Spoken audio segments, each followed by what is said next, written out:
pessoal, tudo bem com vocês? Estamos aqui com mais um episódio e antes eu quero deixar um recadinho antes de apresentar o convidado. No começo, acho que desde o ano passado, eu venho falando que a gente vai fazer o primeiro encontro nosso, né, do podcast, onde vai reunir pessoas que já passaram por aqui, histórias, né, que são interessantes, convidar pessoas para participar desse encontro, que é diferente de uma palestra, um encontro mesmo de acolhimento de pessoas que passaram pelo sistema e também passaram aqui pelo podcast. E eu quero convidar você a participar. Vai ser no dia 23 de maio, eu já ia falar a data errada. Vou até conferir aqui pra ver se eu não fiz merda, porque da outra vez eu falei a data errada. Mas eu acho que é 23 de maio mesmo. YouTube não me vete porque eu falei merda. Deixa eu ver aqui. 23 de maio, isso mesmo, tá certo. Dia 23 de maio é um sábado. Qual que é a ideia dessa vez? Reunir alguns brinquedos para quem tem filho possa trazer o seu filho. Ele participa ali, né, das brincadeiras com os brinquedos ali que a gente alugar para divertir, enquanto a mãe pode participar da reunião sem se preocupar. Eu acho que vai ficar mais acolhedor o evento e também vai ser bem interessante, né? Para quem é estudante de direito, a gente vai dar certificado de horas. Para quem participar também, a gente vai dar, né, ali certificado, vai ter um custo social. Esse custo é revertido para as despesas do próprio evento mesmo. E aí eu vou deixar na descrição do vídeo, eu vou deixar o número do contato para vocês entrarem ali e conversarem com a pessoa responsável, né, para administrar e garantir o seu lugar. Serão poucas vagas, isso é importante também informar. Vocês viram que eu sou péssima em publi, né? Então tá tudo certo. O convidado de hoje, ele tem uma história muito interessante. Eu, particularmente, percebo que existe uma pesquisa, né? Que no caso são as estatísticas, que fala que muito se fala sobre a ressocialização, né? E principalmente sobre o preso que o alto índice de reincidência e de retorno é muito grande. Então você vê muito falar sobre isso, mas não se vê falar com muita frequência sobre aqueles que ressocializaram, que mudaram de vida e não ressocializaram por conta de um Estado que ali fez por onde que isso ocorresse. E sim por vontade, porque a ressocialização depende mais da pessoa do que do próprio Estado. Então, eu percebo que que essa porcentagem, ela é muito ausente. E pouco se fala. Eu acredito que pouco se fala justamente porque é capaz de mostrar a quantidade de pessoas que erraram e mudaram de vida. E aí você acaba meio que desconstruindo aquela narrativa de que bandido bom é bandido morto. Então, Márcia, acredito que seja esse o motivo de não ter tanta pesquisa sobre esse assunto, sabe? Ah, mas é porque o número é pequeno. Não. Eu acredito que o número seja grande. E se o número for grande, acaba desconstruindo aí muitas crenças que a sociedade tem e que acaba ajudando o poder ali de algumas pessoas. Não vou entrar muito nesse mérito, porque eu não gosto de falar de política. Mas, enfim. Então, a gente tem focado nessas histórias e hoje eu tô com uma que eu acho muito legal, muito interessante. Além do trabalho ali, né, com a questão da musculação, que envolve ali o morador de rua, em estado de vulnerabilidade, que são pessoas que são tratadas como nada. Então, é mais uma daquelas histórias que eu acho interessante. Dessa vez, um homem, não uma mulher. Que também é bem interessante, muitos de vocês até comentam que muito se ouve a mulher falar, mas do homem, assim, pouco se ouve. Então, eu sei que muitos de vocês gostam. Não deixe de comentar, por favor. E compartilha com quem você acha que deve conhecer essa história. Tá bom? Tudo bem, Danilo? Tudo bem, Márcia? Falei demais, né? Falei muito antes de começar. Deu uns 3 minutos falando. Você tá bem? Tudo bem, graças a Deus. E você, tudo na paz? Tudo indo conforme... Como é que se diz? Conforme as condições permitem. Possível, isso aí. O doutor me ligou hoje de manhã e falou assim: essa hora da manhã você tá me falando mais ou menos? Meu Deus! Eu falei: pois é, pra você ver, né? Desde as 7 meu celular tá pegando fogo. Olha isso. Mas eu acho que trabalhar com vida é isso. A pessoa te vê como um socorro, talvez. tipo uma fuga, sei lá. Muito Acho que é bom algo isso, assim. quando nós podemos ser útil, né? É, Somos bem procurados, sinal que somos importantes para alguém. durante muito tempo eu me senti inútil. Ó, um cara, ele tem um filho e a mulher se mandou para outro estado. Outro estado não, outro país. Meu Ela Deus. foi, ela foi lá pro território americano. E aí ela tava para ser deportada. E aí ele me procurou porque ele queria ver o filho e ela não deixava. Meu, ela fazia um inferno, a mulher era o cão. E aí, a advogada entrou em contato pedindo para ele assinar o documento para tirar o passaporte. Aí eu falei para ele, deixa eu responder. Aí eu respondi, né? Falei assim: olha, doutora, só vai ser enviado se a doutora fornecer o local onde a mãe mora, onde a criança está, informações sobre a criança, porque o que tem aqui são informações assim, bem tipo assim, básica. Ele não tem muito acesso à criança. Quando tem, a mãe tá junto, a mãe fica induzindo a criança, inclusive, a tratar mal o pai. Mas todo dia 10 ela quer o valor Pensão, né? da pensão. Que lá no país que ela mora não é nada, né? Porque o dólar é bem alto. A advogada nem respondeu. A mulher veio embora, quase foi deportada, veio embora, chegou no Brasil, ficou escondendo o endereço. Não quer contar pro homem onde mora, onde deixa de morar, não quer passar o endereço de jeito nenhum. Aí eu fui lá, mexi os pauzinhos, fui ali, fui aqui, achei o endereço. Mandei pra ele. Ele perguntou pra mim até quantos fardos de coca eu queria. Ele falou, nossa, graças a Deus, e agora o que a gente vai fazer? Eu falei, agora a gente vai entrar na justiça pra você ver seu filho, conviver com ele. E a mãe entender que pai é pra isso. Quem perde é a criança, né? Na verdade, também, porque Com uma certeza. atitude dessa, a criança perde muito com isso. Porque assim, não é todos os casos, mas muitos dos casos, a mulher ela acaba sobrecarregando a maternidade. Porque o pai é ausente. Mas tem casos onde a mulher ela se sobrecarrega na maternidade por opção, porque ela não quer que o pai seja presente. Exatamente, conheço muitas E pessoas tem assim. muita criança que daria tudo para ter um pai. E tem muitas crianças que têm um pai, mas a mãe não quer que ele seja o pai. Eu pego muito caso assim. Muito bem assim. Tem bastante. Tem. Ou eu olho assim e falo, meu Deus. O povo, né, não pensa antes, né, de fazer. E depois que tá feito, Já era. Você tem filho? Tenho. Quantos? Tenho 4 filhos. Você tem 4 filhos? Tenho 4 filhos. Dois em um casamento e 2 em outro. São 2 mulheres, 2 mães no caso. Ah, tá bom. Meu marido tem 4 filhos, um com cada mulher. Eu sou a quarta e tenho a quarta filha. Estamos Mas em eu casa. crio o terceiro filho dele, junto com ele. Tá vendo só que bom? Eu crio com ele. Porque ou eu fazia isso, ou ninguém ia fazer nada pelaquela criança. Qual a idade dos seus filhos? Meus filhos têm... A mais velha tem 14, fazendo agora, em abril. O meu filho tem 3. Tem uma filha também, quase na mesma idade, de 3. E a mais nova tem 6 meses agora. Ah, você é pai recente? Sou pai recente. Mas você ainda tá com a esposa ou Essa é uma longa história. não estão mais juntos? Não, a gente não estamos mais juntos. E o bebê? Eu vejo, normal, minha filha. Elas Registrei. não tem morte não, né? Não. O tiro, porrada e bomba. Então, agora, no momento, assim, tá uma coisa meio polêmica aí. Tá meio nas guerras, né? Não entre elas, mas entre... A nossa relação tá meio bagunçada, assim, né? Vamos se dizer. Porque muitas vezes as mães, não aqui defendendo só a minha parte, mas como eu tô aqui pra falar, muitas mães, às vezes, elas, tipo assim, exigem demais do pai, mesmo sem estar com ele. Então, assim, não que o pai tem que deixar de ser pai por estar separado. Sim. Porém, a mãe, quando ela se separa do pai, ela tem que saber que não vai ter mais um pai presente. Eu digo presente em termos de estar morando ali naquela casa, de levar a criança na escola de manhã, de buscar, de se acontecer alguma coisa, não tem como ser. E ali ele não vai estar ali mais, porque estão separados.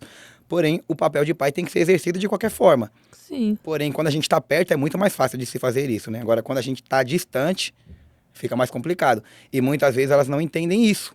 E aí fica naquela questão. Só pode ver ela se for aqui. Você não vai levar ela para lá porque, né? Não confio em levar ela para casa de outra pessoa, As né? Então, assim, fica naquela. E quem acaba perdendo muito é a criança, porque eu também cresci sem o meu pai. Eu não conheci o meu pai. Minha mãe conta que quando eu tinha 2 meses, o meu pai ele foi embora. Eu senti falta? Não senti porque eu não conheci. Então, não é algo que eu tive e depois eu perdi. Na Mas verdade, você não via as crianças com seus pais? sim, eu via as crianças com seus pais, mas pra mim, na minha mente de criança ali, aquilo era normal. A minha mãe era meu mãe e pai. era minha mãe e meu pai e tava tudo normal. Sentia falta depois que eu comecei ali dos 10, 11 anos, que você já tá entendendo as coisas. Você começa a ver que dia dos pais só tem sua mãe, que no dia das mães só tem sua mãe, que no Natal só tem sua mãe, que em todas as datas comemorativas e até mesmo em todas as datas difíceis, só sua mãe tá ali. Então, e nesses momentos você não sente, você não sentia falta?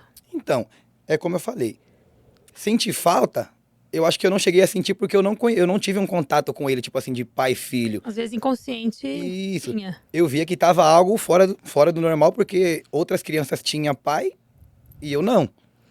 Porém, assim, nunca foi um motivo pra mim falar assim, eu vou me vitimizar e tal, não tenho meu pai, como eu queria. Não, acho que não deu tempo, a minha vida foi meia corrida, não deu tempo de sentir falta dele, entendeu? Você acha que não deu tempo? Não deu tempo. Olha, eu estudo muito sobre isso, sobre a ausência paterna, a ausência materna, o impacto que isso tem, né, na vida das crianças e também na vida adulta, né?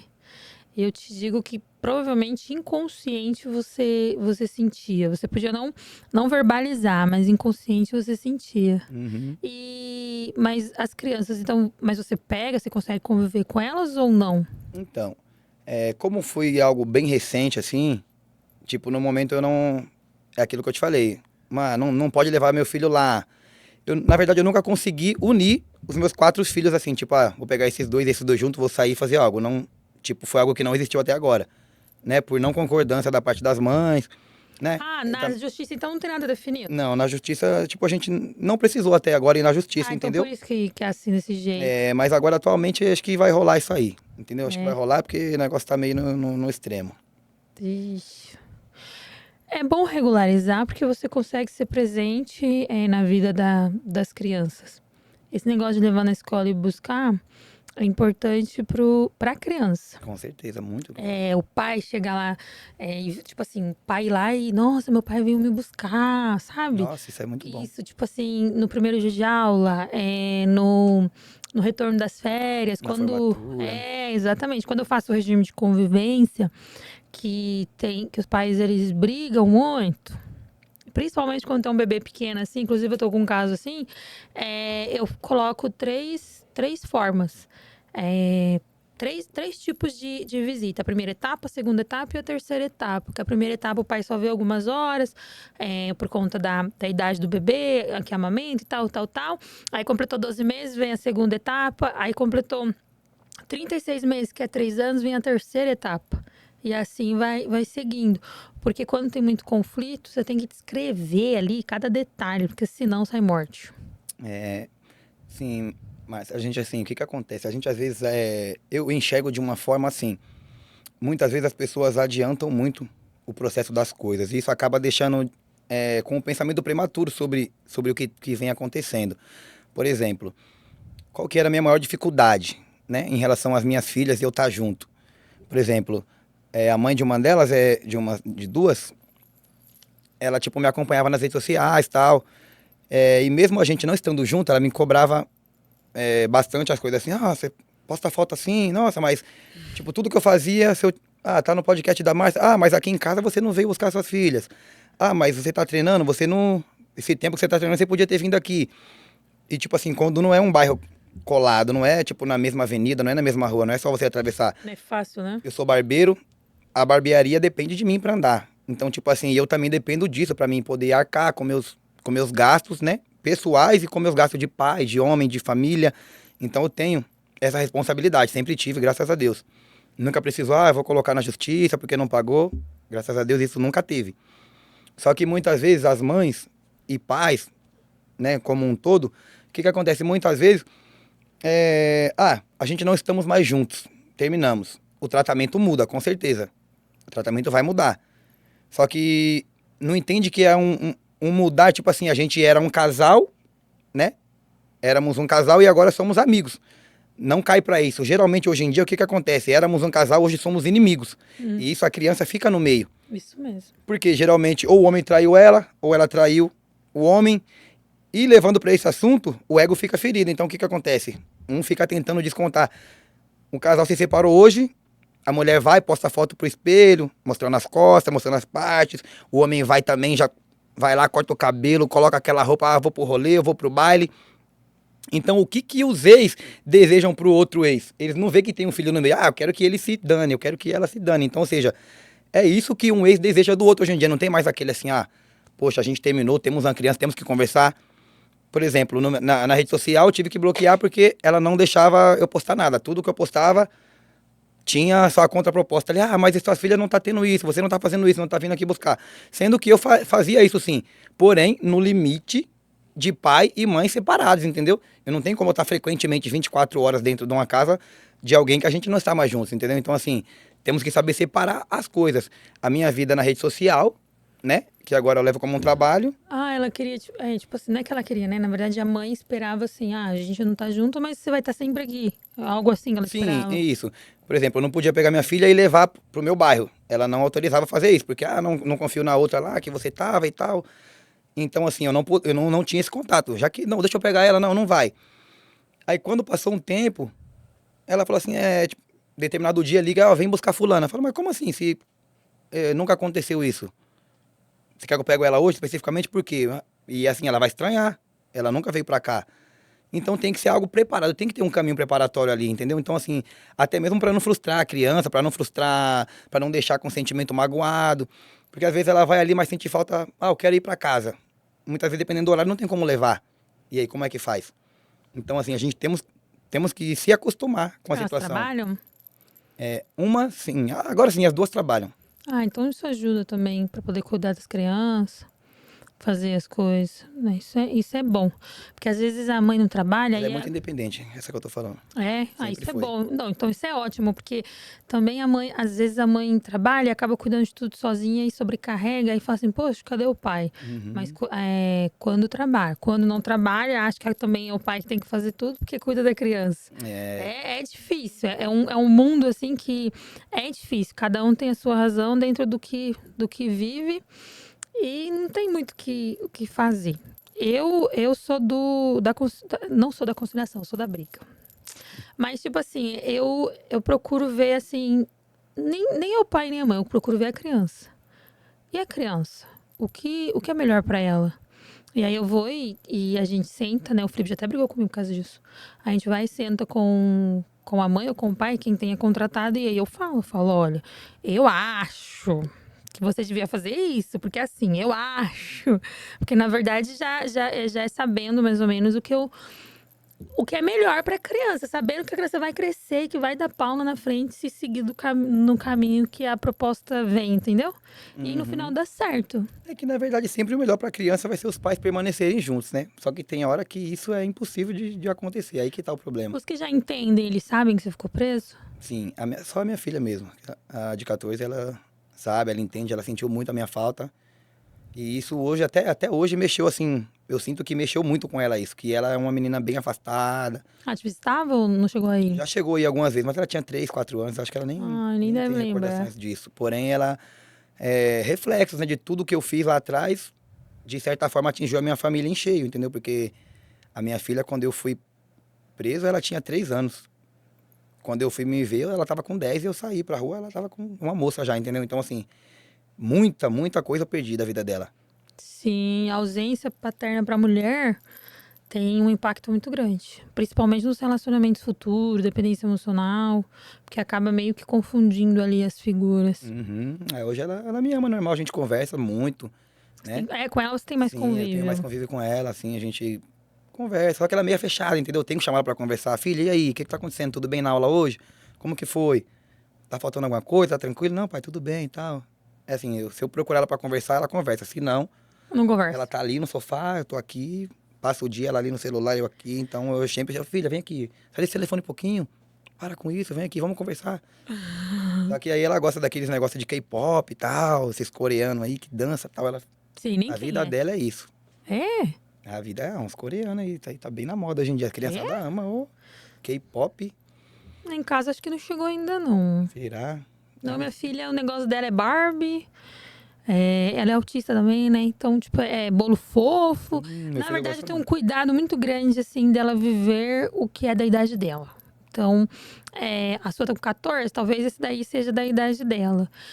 Desenho, eu procuro que seja da idade dela. Tudo eu procuro que seja da idade dela. É muito bom, Pra né? não não avançar os ciclos, sabe? Uhum. Não amadurecer muito rápido, que nem É. a mãe dela. Ela viver ali o que tem que viver dentro da idade dela. Então, acho que por isso que não chegou ainda. Ah, que bom. Deixa eu te falar, na sua infância ali, seus pais, como que era? No caso, seu pai você já falou que ele era ausente, então era só você e sua mãe. Você tem mais Uhum. irmãos? Eu tenho 4 irmãos, comigo são 5. São 2 irmãs e 3 irmãos comigo. Na minha infância, assim, eu tive padrasto, né? Tive padrasto que considerei muito como meu pai, que Ah, vocês se davam bem? se davam... apesar de eu ser novo, mas eu já entendia que ele tratava minha mãe muito bem, era um homem muito Isso é trabalhador. bom. E ele criava a gente como filho dele. É Tipo, tudo que mesmo. tinha pros filhos dele, que a minha mãe tinha pra gente também, entendeu? Foi um cara muito bom, assim. Um deles, né? Que eu tenho uma recordação, assim, boa dele.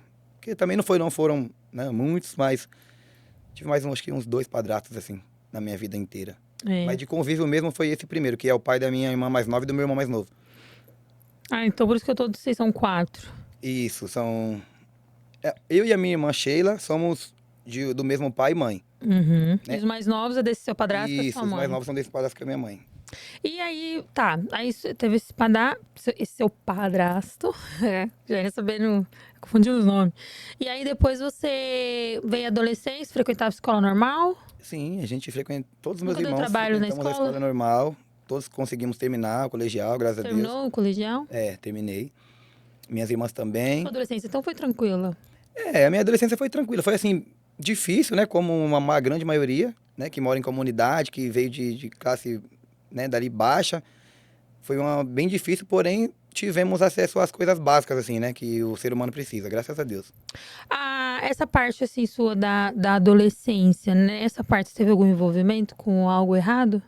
Na adolescência não, assim, porque desde os meus 10 anos, meus 9 até os meus 14 anos eu jogava beisebol, né? Então, tinha um projeto social lá em Pirituba, ali onde eu morava. Tinha um campo de beisebol lá e tinha um rapaz que ele era, cara, alucinado por isso. E ele ia nas favelas e buscava a criançada, você quer jogar beisebol? Uma coisa que era um jogo de japonês, uma coisa que a gente não entendia. Japonês? Não é americano? Então, beisebol em si, lá nos Estados Unidos é muito forte, porém é um jogo, nos dias de hoje que a gente for trazer, é japonês. Ah, é? Porque japonês ama beisebol, Sabia não. né? E até mesmo nos clubes que tem aqui no Brasil, a maioria são clubes de japoneses, entendeu? Não tem tipo um clube de americanos aqui de beisebol em São Paulo. A maioria são clubes de japoneses, entendeu? Ah, não sabia. E aí, né? Então, e nesse período você não teve envolvimento com nada? Não, aí, como eu dizia, esse Aguinaldo ele tinha um projeto social muito bom, muito legal. A gente não tinha acesso a uma alimentação tipo café, almoço e janta em casa. Porém, lá a gente já tinha um café da manhã. Por mais que era um pão ali com um café, ou pão com leite, a gente tinha um café da manhã. Então a gente ia nem muito pelo esporte, né? Mas mesmo, Mas pra comer. mas mais pra gente se alimentar, ter o que comer ali, né? No decorrer do dia. E ali era como se fosse uma segunda escola. A gente ia pra escola de manhã, chegava tipo 11 horas, já corria pro beisebol. E ali ficava até o final da tarde. Ali a gente almoçava, ali a gente tomava café da tarde. E ia embora mesmo ali só pra dormir, jantar e tomar banho e dormir só. É mesmo. Então isso aí eu ocupei bastante a minha mente na infância. Fui criança, na adolescência também, E você acha que isso ajudou a evitar muitas com mais coisas. problemas? Porque ali na favela onde a gente morava, muita coisa acontecia. E quando a gente tava fora, a gente só chegava e via, ó, mataram fulano, ó, ciclano foi preso. Mesmo a gente criança, a gente tinha acesso a essas informações, porque era uma coisa que passava ali no nosso cotidiano. Então, Era difícil. a gente se via livre daquilo, entendeu? Entendi. E aí veio a maioridade e emprego. Veio a maioridade e emprego. Empregos eu tive, assim, bastante, né? Mas a minha carteira não tem muitos registros, assim, de CLT, que a maioria foi tudo bico. Quantos anos você tinha quando no seu primeiro registro? No meu primeiro registro eu tinha 18 anos, eu acho, 18. Sabe quantos anos eu tinha no meu primeiro registro? 26 anos. Meu Deus. E ainda foi ganhando R$3 e pouquinho a hora num fast food. Meu Deus do céu, imagina. Foi uma humilhação sem fim, mas eu agradeço. Uma adaptação difícil, né? Foi. Foi difícil. Então, mas assim, eu trabalhei como frentista, né? O maior tempo assim, eu trabalhei como frentista de posto e tal. Já trabalhei em obra, já trabalhei de passear com cachorro. Lava rápido, desde pequeno. Já na minha infância ainda, eu trabalhava em lava rápido, lavando tapete de carro. Eu comecei lavando tapete, meus irmãos trabalhavam lá. E o crime? Veio por quê? Então, o crime veio, eu acho que por convivência, né? Porque assim, eu morava em Pirituba, a gente morava numa favela chamada Favela da Nassau. Em 2004, essa favela ela foi removida, né, por um projeto social, projeto, né, do governo que teve. E aí removeu essa favela e nos deram apartamentos, né, de CDHU e tal. Uhum. E aí eu fui parar no Jaraguá. Já. No Jaraguá, é Sítio Jaraguá, é o nome do bairro que eu moro lá, mais conhecido como Arábia. Hum. Então lá era, nossa, um lugar como? Que o crime era bem alta. Mas eu não vou dizer que em si foi o lugar. Mas às vezes a cobiça, né, dos olhos. Quando a gente começa a desenvolver ali a nossa adolescência, a gente começa a ver, a querer as coisas demais. A gente começa, nossa, por que que meu amigo ele tem quase a minha idade e ele tem uma moto? Por que que meu amigo ele é de menor e ele pilota um carro, ele dirige um carro e eu não, tal? A curiosidade, né? Porque falar que foi por necessidade, eu estaria mentindo aqui. Você falar, não, fui por crime porque eu necessitava e eu passava fome. Não. Minha mãe nunca deixou faltar nada dentro de casa. Já deixou faltar pra ela, mas pra nós não. Então, assim, esse negócio que, é de família, que o pai dele era criminoso e ele também foi, Balela. é balela. Entendeu? Porque minha mãe nunca me deu um mau exemplo. Não qual- tive um pai pra me influenciar mal ou bem. Então, Esse assim, negócio de pai ou mãe influenciar, eu acho que é muito relativo. Porque eu fui envolvida com o crime, o pai do meu filho era PCC, entrou em 1900 lá vai bolinha. Quando estava começando a facção no estado de São Paulo, tanto que ele se batizou no Carandiru, que nem existe mais. nossa Virou um senhora. parque. Graças a Deus o diabo levou ele. E o meu filho quer ser polícia, tá estudando para ser policial. Olha só. E é uma coisa que ele deseja. Ele ainda me perguntou assim: você me apoia? Eu falei: claro, se você quer ser policial, você vai ser policial. Ele: meu objetivo é entrar, acho que pra rota, uma coisa assim. Eu falei: pode entrar. Aí ele falou assim: falaram que faz investigação social. Eu falei: e daí? Se fizer, não foi você que cometeu o crime? Teu pai morreu?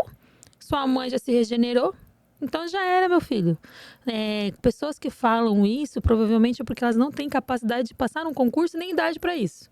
Você tá com 19 anos, vai fazer 20. Olha só. Falei pra ele: você não é um menino, sua vida tá começando. Tem gente que daria tudo pra ter essa idade de volta, pra começar. E você não, você tem essa idade, você tá começando. Então eu acho que influência assim, de pai e mãe é muito relativo. Eu acho que vai muito da educação, sabia? Uhum. Você consegue dar educação pro seu filho até uma determinada idade. Depois você não consegue mais. E ali é onde você perde a rédea. Porque daí ele começa a tomar decisões e escolhas. Por exemplo, eu tenho hoje 19 anos e escolhi cometer um crime. Não importa com quem você tá andando, com quem você deixar de andar. Você decidiu. Você decidiu, então é algo que sempre esteve em você. E aí Uhum. você foi lá e decidiu fazer isso. Outros vão por necessidade. Tem mulher que não vai, ela não mexe com tráfico, com roubo, com nada, mas ela vai se prostituir. Por quê? Porque ela não tem aptidão para ser do crime. Mas a prostituição para ela talvez seja mais leve. E a maioria das vezes ela vai se prostituir pelos filhos, por uma necessidade. Nem todo mundo vai por, não, só quero ver como é. Sempre tem algum probleminha ali que muita gente não sabe. Mas tem, sempre tem. Ninguém segue um caminho se não tiver um porquê, sabe? Cada vez mais eu vejo isso, assim. Todo mundo tem um motivo, mas pouca gente comenta ou conta qual que é o motivo pra ter tomado aquela decisão. É porque eu falo, mas porque assim, quando você passa no presídio, você vê muitas e muitas histórias, né? Assim como a sua é mais uma, você vê milhares. E o que acontece? A maioria em si, na sua grande maioria, o que eles falam, né? O que os nossos companheiros falavam na cela? Tava em pró minha família e tal. Quando a gente sabe que não é. Entendeu? Porque assim, poxa, eu tava em pró minha família, pra minha família não passar necessidade. Sim, realmente ele poderia chegar em casa com alguma coisa. Mas a maior parte disso ficava no baile. A maior parte, eu falando por mim, a maior parte do dinheiro ficava no mundo. Porque vinha aqui e eu gastava aqui. Porque eu não tinha nenhum tipo de esforço, o dinheiro vinha aqui e eu falava, nossa. Quantos anos você tinha quando, vamos dizer assim, quando você cometeu o primeiro crime, o primeiro delito? Primeiro crime, acho que eu tinha 16 para 17. Já era adolescente. Era adolescente. Porque minha vida foi muito mesclada, assim, ó. Eu sempre fui um cara esforçado, trabalhador, tanto que com meus 13, 14 anos eu catava papelão na rua. Ia num ferro velho lá na favela, onde tinha lá aqueles carrinhos de geladeira que os caras cortavam, faziam uns carrinhos com roda de carro. E a gente ia lá pedia emprestado aquele carrinho ali no Ferro Velho do Fran. Ô, Fran, deixa eu pegar um carrinho, vai lá. E a gente saía pela região de Pirituba ali e andava muito, quilômetros e quilômetros com aquele carrinho, pegava a máquina velha jogada na rua, latinha, papelão. Então, assim, não foi uma necessidade, eu tinha outras opções para fazer, entendeu? Só que a ocasião diz muito. A ocasião diz muito. E naquela ocasião, eu queria ser alguém visto, sei lá, na minha mente, né? Na minha mente ali de adolescente, eu via que os meninos que eram envolvidos no crime, eles eram bem mais descolados, né? Eles eram os moleques do momento, poxa, todo mundo comentava sobre os caras e nada dava errado. A gente falava, pô, como eles falam que a vida do crime é ruim, se eu vejo fulano todo dia, de moto, de carro, o cara tem dinheiro, a gente vai na balada, ele tem um monte de garrafa, pra mim conseguir comprar uma garrafinha é maior dificuldade. Então, assim, é a gente querer antecipar as coisas, entendeu? Esse é o grande problema, né? Aí, em si, da minha infância, catava papelão, ajudava minha mãe em casa, comprava uma mistura, um frango. Minha mãe fala até hoje isso pra mim, nossa, eu lembro que você chegou em casa com aquele dinheiro e comprou um frango pra gente almoçar. Isso é o maior orgulho dela, entendeu? Porque uma criança que saía pra catar um papelão na rua, tornava aquilo em dinheiro e chegava em casa com uma mistura, com um arroz, com feijão. Isso era muito gratificante. Só que nessa trajetória aí, você andando na rua é muito perigoso. Você não conhece só o papelão que você pega. Você vai ali no quintal, os caras falou, naquele quintal ali tem uns alumínios. Se a gente pula aqui, a grade é baixinha, mano. Se nós pegar, ninguém vai usar mesmo, tá ali, ó, jogado. Ou seja, eu quero me adiantar com algo que vai me atrasar. Ou que vai atrasar alguém. Tá entendendo? Sim. E esse é um grande problema hoje em dia. Muitas vezes o cara. Hoje você se policia, por exemplo, assim, quando você vai comprar algo pra saber a origem? Olha, eu vou te dizer, me policio sim, porque Eu tô nessa. depois que você tem passagem, Eu tô nessa. você fica mais cabreiro com tudo. E você vê que não é só cabreiro porque você não quer ir preso, você vê que o seu caráter vai mudando. Porque o nosso subconsciente sempre nos acusa, fala, ó, eu achei uma carteira ali na entrada, fala, nossa, ó, uma carteira. Meu sub fala assim, essa carteira não é sua, Danilo, ó. E aí, vai na recepção, entrega lá. Só que primeiro o que eu vou fazer? Vou abrir pra ver, deixa eu ver se não tem um dinheiro aqui. Primeiro É. instinto, poxa, deixa eu ver, abre pra ver. Deixa eu ver se tem alguma coisa aqui. Aí você vai ver lá, tuf, tem, nossa, uns dólares, tem um dinheiro aqui, e aí? Primeiro ela fala, não, tira o dinheiro, joga o documento aí que alguém vai achar. Então, assim, o que você escolhe? Antigamente eu escolheria pegar essa carteira, pegar o dinheiro e jogar ela no bueiro, pra mim não faria diferença nenhuma. Hoje em dia, eu sei que tudo aquilo que eu fiz lá atrás me acarretou algo. Então, por mais que ninguém estivesse vendo, né? A gente vai chegar lá ainda mais, por mais que ninguém estivesse vendo, eu paguei por coisas que eu fiz anos atrás, quando eu já não fazia mais nada. Entendeu? Isso é muito interessante. Quando eu parei com tudo, Aí eu veio. paguei por um crime que não fui eu que cometi, né? Porque eu fui preso forjado. Não tinha feito nada. Mas só que eu tinha feito muita coisa lá atrás que tinha Sim. ficado impune. Então a lei da natureza ela não falha. Deus ele vê tudo. Isso é verdade. Eu te perguntei isso porque eu fui comprar uma boneca e eu achei no Marketplace e a boneca custava. Meu, ela é cara. Aí o cara falando 150, eu falei assim, meu marido, meu, essa boneca, só se esse cara roubou, porque tá muito barato. Aí ele falou assim, deixa eu ver. Aí a gente foi pesquisar, né? Eu vi que ele tinha uma loja de brinquedo online. Aí ele tava indo pra uma exposição de brinquedo. Aí meu marido falou assim, Márcia, shopping, marketplace, tem que pôr o valor deles. Ele tá vendendo diretamente pra você. Talvez por isso que ele, né, tenha reduzido. Eu fui questionar ele. Ele falou pra mim que ele pega uns lotes lá, num valor mais reduzido, e aí vem muito brinquedo. Então, esse brinquedo veio junto nesse lote, que inclusive ele tava indo pra uma exposição por causa que era disso mesmo. Eu falei, então vou mandar Uber Moto aí, mas não queria pegar a boneca nem a pau. Que eu fiquei meio assim, sabe? Falei, nossa, ainda vou dar pra minha filha. Deus é tão bom comigo, aí eu vou pegar um brinquedo de alguém que, não. Eu ficava desse jeito. Mas depois deu certo e acabei pegando. E chegou, eu vi que a caixa tava meio amassada, então fazia muito sentido com o que ele falou. A caixa tava meio amassada, mas o brinquedo nem tava intacto, sabe? E tinha uns negócios brancos, assim, com umas numeração, que eu acho que eram uns lotes. Sim. Então, eu acho que realmente ele comprou da forma como ele falou, de lote, sabe? Então eu falei, tá bom, amém, Senhor. E aí, você falou que com 16 para 17 anos... Sim, aí inventamos de fazer, né, um assalto, né? Que na nossa mente era um assalto, mano. Assalto. Eu e o Buia. Vamos lá. Hoje ele é pastor, né? Graças a Deus, o Carlos hoje ele é pastor, mas a gente na adolescência, a gente saía pra fazer tudo que não prestava, assim. Podia ser pra trabalhar ou pra fazer coisa errada, era nós dois, entendeu? Era nós dois juntos. Então a gente inventou de roubar uma mulher lá no ponto e tal. Tipo assim, Nossa. nossa, isso aí, cara, hoje em dia eu não me imagino nem perto de algo, mas aquele... E assim, a gente sem arma, sem nada, chegamos assim e tal. Colocou o dedo assim nas costas, vai, é um assalto e tal. A mulher desesperada, ai, ai. E assim, a gente acabou que nem roubou nada. Saímos correndo pro outro lado, a polícia pegou, nós dois, sem nada. Primeiro assalto já foi preso. Já falei, meu, isso não é pra mim. Já fui preso no primeiro assalto, já não tá legal. Aí fui lá pra Fundação Casa, passei aquele trajeto que tem que passar. Minha mãe me buscou no outro dia, né? Me deu aquela Comida de chinelada ralo. boa. E aí falei, não, isso não é pra mim. Aí entrou 18 anos. Fiquei de boa, fui trabalhar.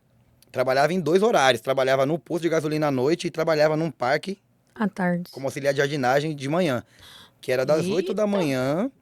Era das 8 da manhã às 4h20 no parque. Aí eu tinha uma moto na época, que era financiadinha. Aí eu ia pra casa. O parque era em Perus, eu morava no Jaraguá, é pertinho. Então eu ia até o Jaraguá, descansava ali das 5 horas até umas 9 da noite, acordava de novo, tomava um banho, pegava a marmita e ia pro posto. No posto era das 10 da noite às 6 da manhã. E eu fiquei por um bom tempo assim. Pra você ver que. Jaraguá, eu conheci um ladrão de lá. Reginaldo, o nome dele. Meu Deus, Reginaldo, tomara que você não seja visto aí. Reginaldo. Ele queria namorar comigo, eu até quis namorar com ele, mas aí depois eu descobri as coisas que ele fazia e eu não quis. Tava de boa já. Não, porque eu falei, não quero esse homem pra minha vida, não. Tipo, ele queria namorar comigo e ele era bonito. Nossa, parecia um príncipe. Aí troquei ele por um pior.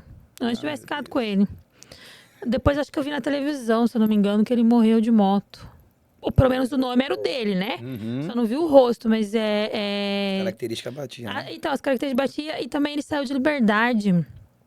E na entrevista falava assim, ficou preso tantos anos por latrocínio, Ixi, não o sei o próprio. quê, não sei o quê. E eu falei, nossa, parece que eu conheço. Aí quando falou o nome dele inteiro, eu falei, gente, eu acho que é ele. E ele, nossa, ele era muito bonito, muito bonito.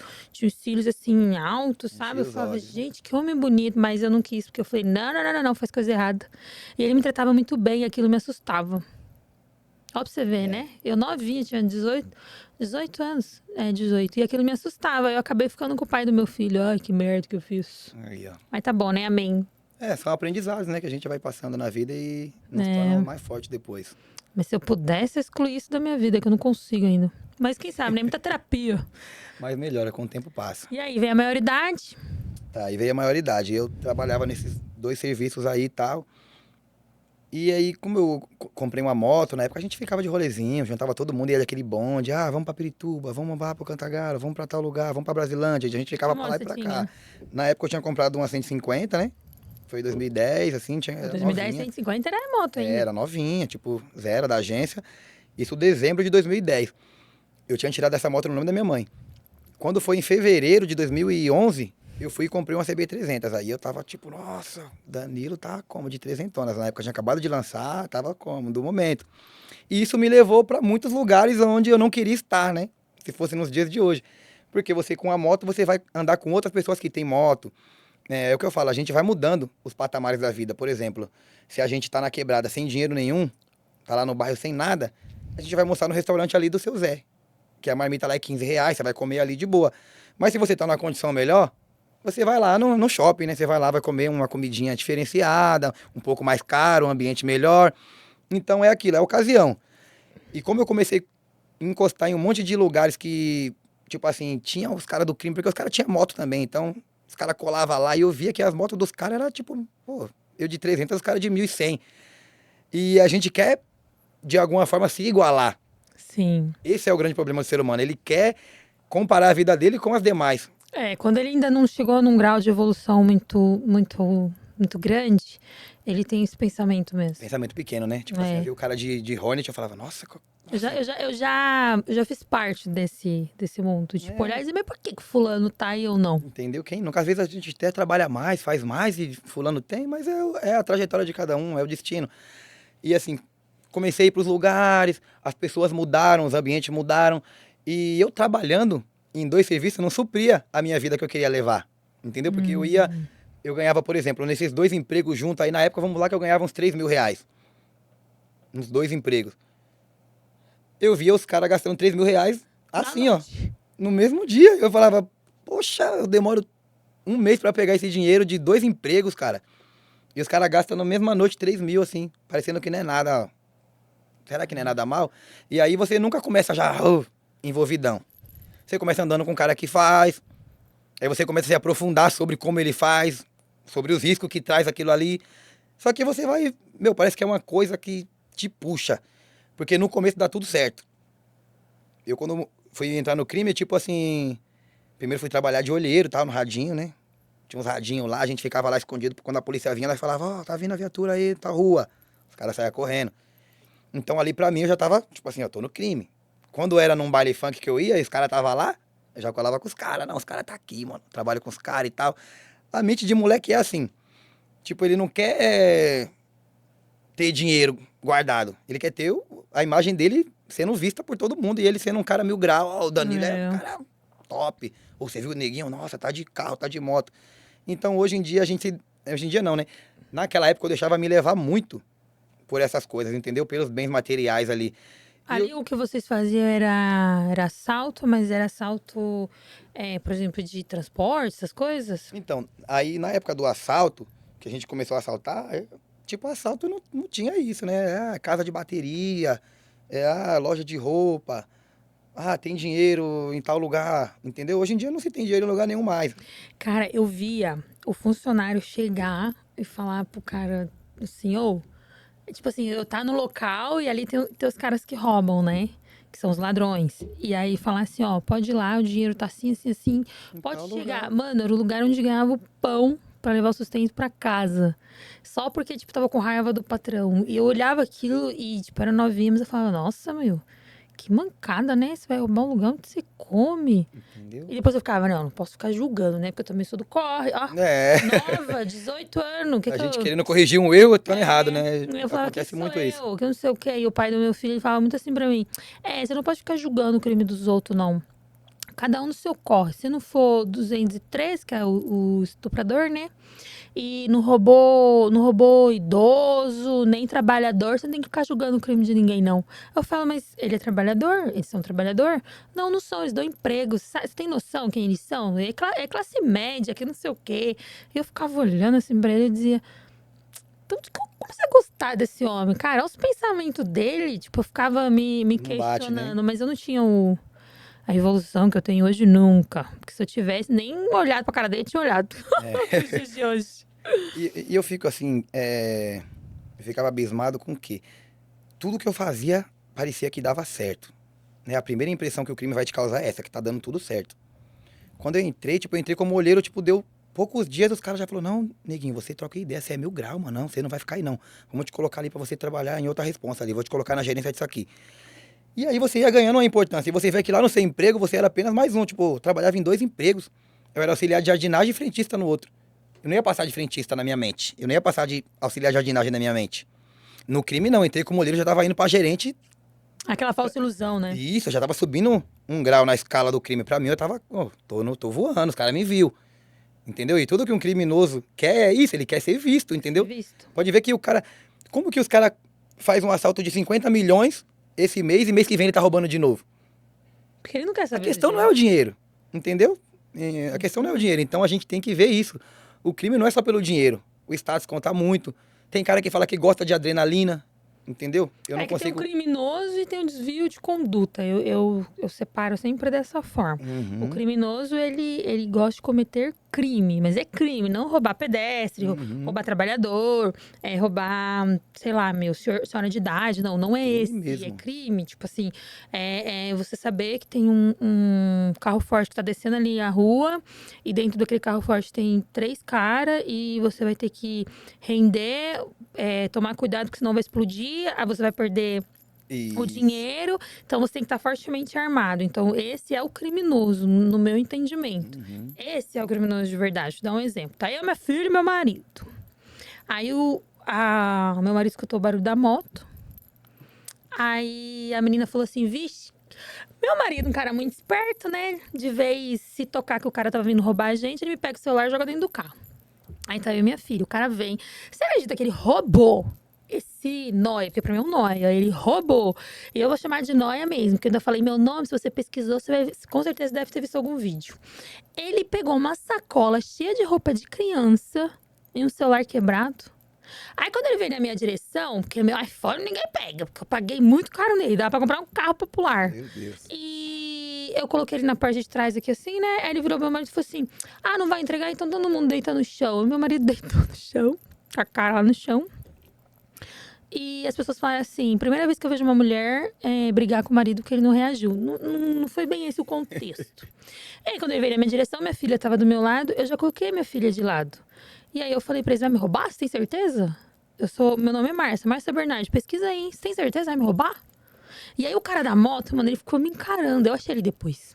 Ficou me encarando e eles foram embora. Eles não terminaram o assalto, mas levaram a sacola de roupa. Olha só. Aí eu ainda, no dia eu tava tão nervosa, quando eu achei ali mais ou menos ele, que eu mandei um áudio pra uma pessoa que tava intermediando e falei assim: esses noia, pra mim é noia. Pra mim é noia. O cara que rouba roupa de criança, pra mim ele é noia. Porque se ele fosse ladrão, ele tinha largado a roupa pra trás. Na hora que ele viu que era roupa, ele tinha jogado no chão. Porque os caras que eu conheço que roubam, quando ele vê que é uma coisa nesse sentido, a primeira coisa que ele faz é jogar no chão e vai embora. Nem olha pra cara da vítima. Aí me faz uma coisa dessa, ainda enfiou arma na cara do meu marido. Só que meu marido é atirador. Então ele conhece arma. O cara tá com a arma, se tremendo todo. A mulher ainda falou assim, meu marido, eu não vi sua mulher enfrentando e vi que ele começou a se tremer. Eu falei assim, o quê? Não vou deitar não no chão, não. Vou ficar do lado dela aqui. Já tá com Tipo, medo, é né? porque ela falou assim, eu vi como ele ficou. Na verdade, o que que é? Moleque. Na hora que ele viu que eu enfrentei, só tinha um armado. Então, se eu desarmo ele, o que que vai acontecer com os outros? Uhum. Vai correr e largar ele pra trás, né? Óbvio. Entendeu? Então eu esperava que meu esposo fizesse o quê? Vendo o cara se tremendo, batesse na mão dele, a arma ia cair no chão, eu já tinha empurrado a minha filha. Não ia pegar bala na gente. A arma ia cair no chão, ele ia catar a arma, porque ele sabe mexer em arma e ia resolver, né? Resolveu nada. Ficou lá no chão, o cara foi embora, cacei. Minha filha começou a chorar, foi um escarcéu e eu no ódio por causa desses homens. Pois eu falei, eu não quero voltar para este mundo. Vamos seguir para uma nova página e deixa ele com as roupas pra lá. E fiquem com as roupas pra ele e tá tudo certo. Olha só. Aí minha filha falava assim, mamãe, eles levaram a roupa. Eu falei, é porque eles não têm mãe, filha. Não tem mãe, não tem pai. Aí eles ficam indo na rua pra aprontar. Mas depois o pai e a mãe dele, quando descobrir, vai dar uma surra em cada um, viu? Olha. Vai brigar com eles? Vai. Igualzinho seu pai briga com o Zeik. Ah, então tá bom. Mas vai brigar mesmo? Eu, vai, lógico que vai brigar. Tá se sentiu vingada. Aí eu falei, meu marido, agora você vai lá e vai tirar porte de arma. Você é atirador esportivo. Você vai lá e vai tirar porte de arma, porque eu também vou. Falei pra ele, porque já, na hora que vir um nóia desse, você só dá uma. Já era. Não, vai cair no chão e já era. Você não vai atirar pra matar. Você vai atirar pra prender.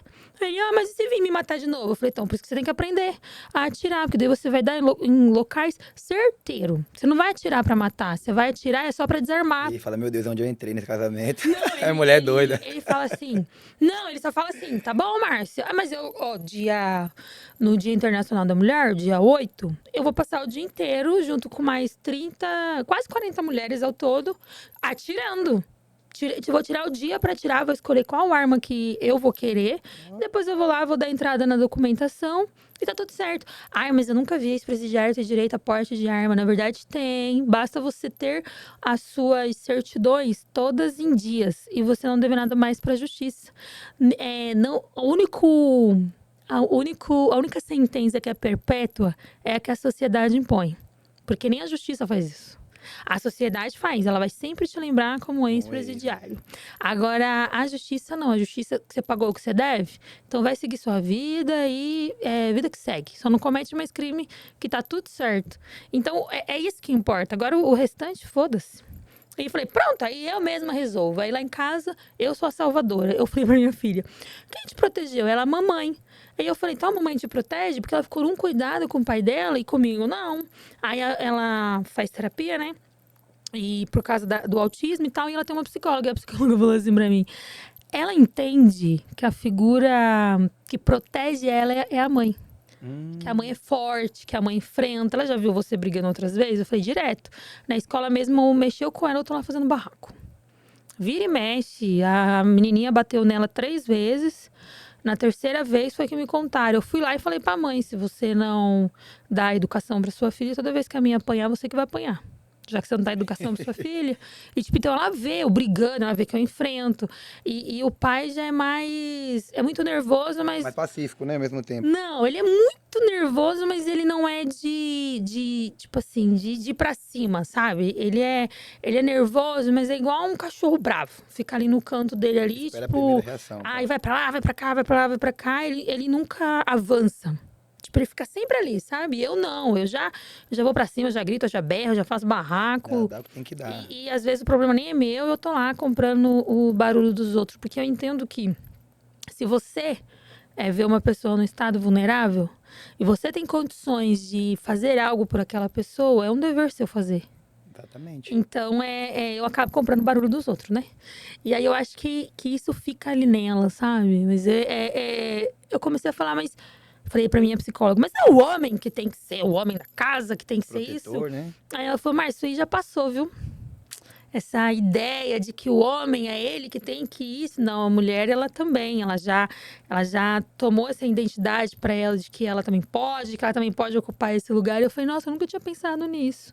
Uma leoa briga. Aí eu olhei pra ela e falei assim, eu nunca pensei nisso. Eu sempre achei que era o homem que tinha que ser o lado mais forte. Ela falou, já faz um tempo que isso mudou, viu? Eu comecei a rir. Eu fiquei uns 2 dias lembrando dela e dando risada. Que eu falei, caramba, meu. E eu achando que o homem que tinha que ser mais forte. E é isso. Mas eu falo que o importante é você saber qual lado você quer estar. E que essa é a diferença do bandido pro trabalhador. Quando você acorda, qual lado você quer estar? Isso faz muita diferença. É isso mesmo. E muda totalmente a sua trajetória, né? Com certeza. Totalmente.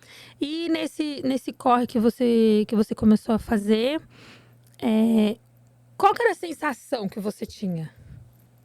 Então, quando eu comecei a fazer o corre, a primeira sensação que eu tive foi de medo, né? Porque eu morria de medo da minha mãe saber que eu tinha voltado pro crime, tipo, de maior, né? E, assim, pra ela foi um susto muito grande depois que eu fui preso. Mas, assim, eu tentei esconder o máximo, assim. Então, a minha sensação era de medo de ir preso. Mas, como eu falei, parecia que tudo dava certo. Num pequeno período, essa sensação já passou. E aí, a sensação que vem é de empoderamento. Parece que você tá como? O máximo. Ainda mais o cara fala, Danilo, ó, é o seguinte, tô com a favela ali, ó, toma conta lá, vou te pagar X aí por semana, entendeu? O que acontecer lá, você é responsável, só me manda o meu, aí já era. Aí você fala, nossa senhora, onde que eu cheguei, cara? A gente só ouvia falar do gerente, agora eu sou o gerente, então como assim? E agora? Será que eu vou ter que matar alguém? Será Uma que... falsa sensação, né, de poder. Aí, quando você pega aquela sensação, você fica... Te traz também uma sensação de medo, porque você fala, poxa, tá... A quem é mais dado, mais é cobrado, né? Então... Nossa, e agora? Se acontecer algo assim que eu não souber resolver, você fica com aquele pensamento. Só que é coisa que você tira de letra logo. Tipo, o mal impera totalmente, você fica cego. Parece que você só vê o dinheiro. Quando você pega seu primeiro dinheiro, assim, imagina, chegar a primeira semana, 7 mil reais assim na sua mão, você fala, 7 mil reais? Eu ganhava 3 conto. Puxa, meu Deus do céu. Tipo assim, é porque você pega uma, aí, como os caras veem que você leva jeito, aí fala, tem outra ali em tal lugar, você não quer pegar, você se multiplica. Eu falava, eu trabalhava em 2 empregos, por que eu não posso gerenciar 2 biqueiras? Entendeu? Então eu falava, não, vou pra cima. Aí ganhava X valor de um, X valor de outro, quando ia ver, no final de semana, aquele dinheiro na mão. Então parecia que nunca ia acabar aquilo. A sensação é de poder, a sensação é de você ser o dono de tudo. Você ia sair pro rolê, pegava umas meninas no rolê, aí de madrugada, vamos passar ali na favela ali, as meninas, na favela? Às vezes até menina de outro patamar que você trazia, mas elas gostam do perigo. Gosto. Então fala, não, é na favela ali que eu tomo conta e tal. Nossa, você é o dono da favela? Não, eu só tomo conta, vamos lá. E aí você chega lá no traficante, aí, quanto tem? Tem uns 5 mil aqui e tal, daí que eu vou levar. Nem é meu aquele dinheiro, mas você pega e você vai levar com a sensação de seu. Entendeu? Porque você é o gerente da loja, então, ou seja, o dinheiro tá no seu bolso. As meninas, nossa, ele é o gerente. Não. Então, assim, aquela sensação ali é única. Por isso que muita gente não consegue se libertar do crime. Ainda mais quando as coisas não dão errado.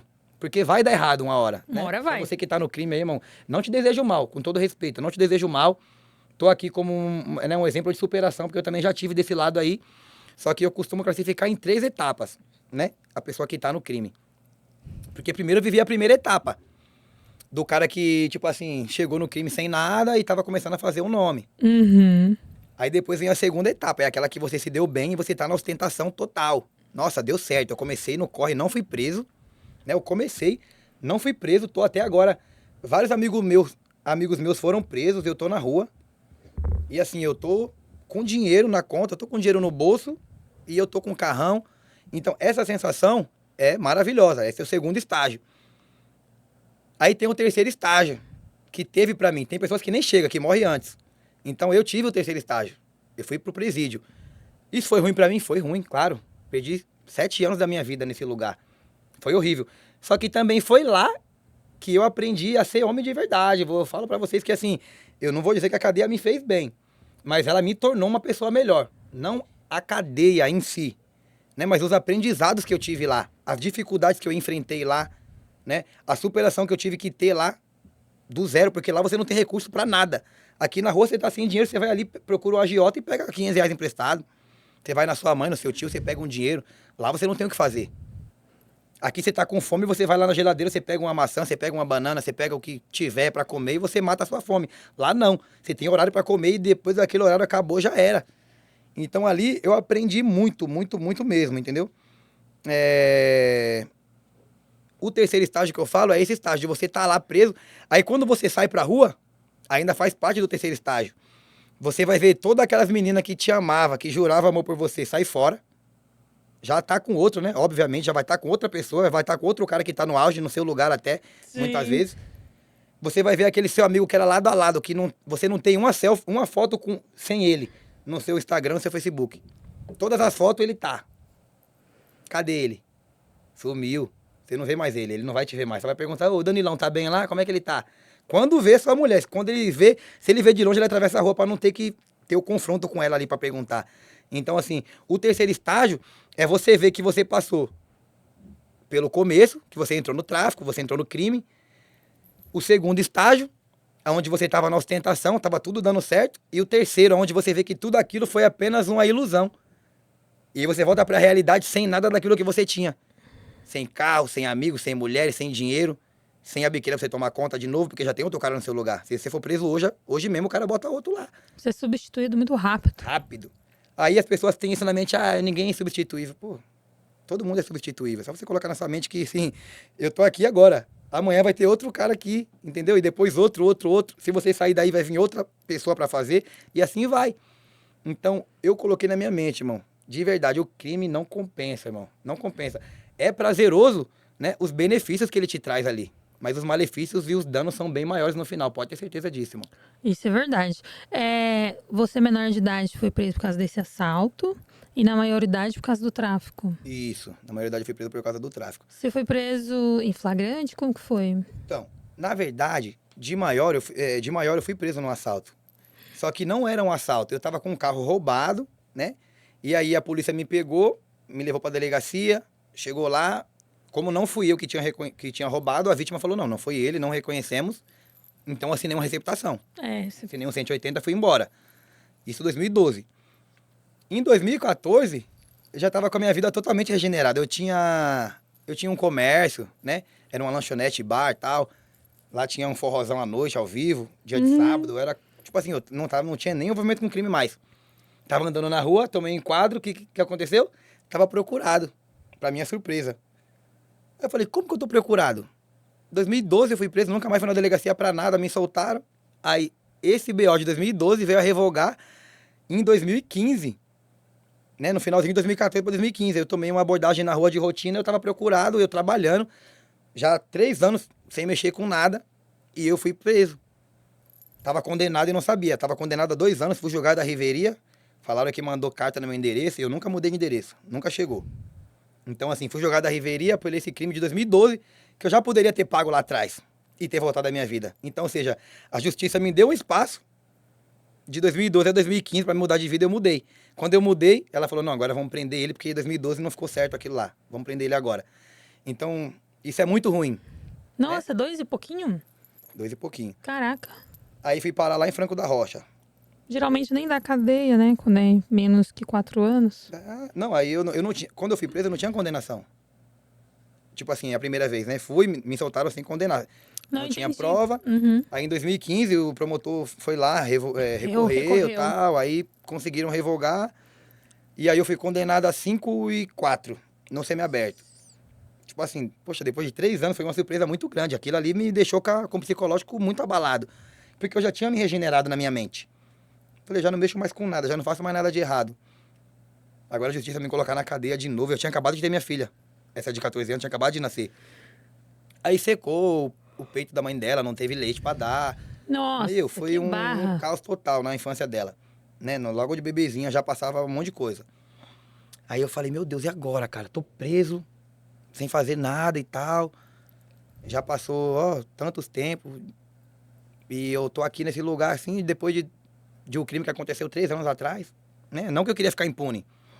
Só que, assim, a justiça seja feita na hora. Depois que passou do flagrante 3 anos depois, você já tá com outra perspectiva de vida e você voltar a ser preso é horrível. Beleza, mesmo assim não tinha o que fazer. Tirei 2 anos lá, no semiaberto. Aí voltei pra rua. Voltei pra rua, saí perto de dezembro, né? Saí em dezembro de 2015. Aí em fevereiro de 2016 eu voltei preso. Nossa. Saí em dezembro, arrumei um trabalho. Fevereiro de 2016, eu estava viajando para o Peru para Então. mexer com tráfico internacional. Olha isso, meu Deus do céu. E eu sendo preso aqui por tráfico. Porém, nessa situação eu não tinha nada. Tá vendo? Olha só. E aí o que acontece? Eu, nessa trajetória aí, eu falei assim, agora é o seguinte, agora eu vou ficar doidão da vida. Já tava aqui, já tava de boa, os caras me prendeu de novo. Agora eu vou sair, vou ter que correr atrás do prejuízo. Aí você vai convivendo com os caras lá, a convivência conta muito, conta muito. Que alguns falam assim, ah, mano, sair daqui eu não quero saber de nada, sair daqui...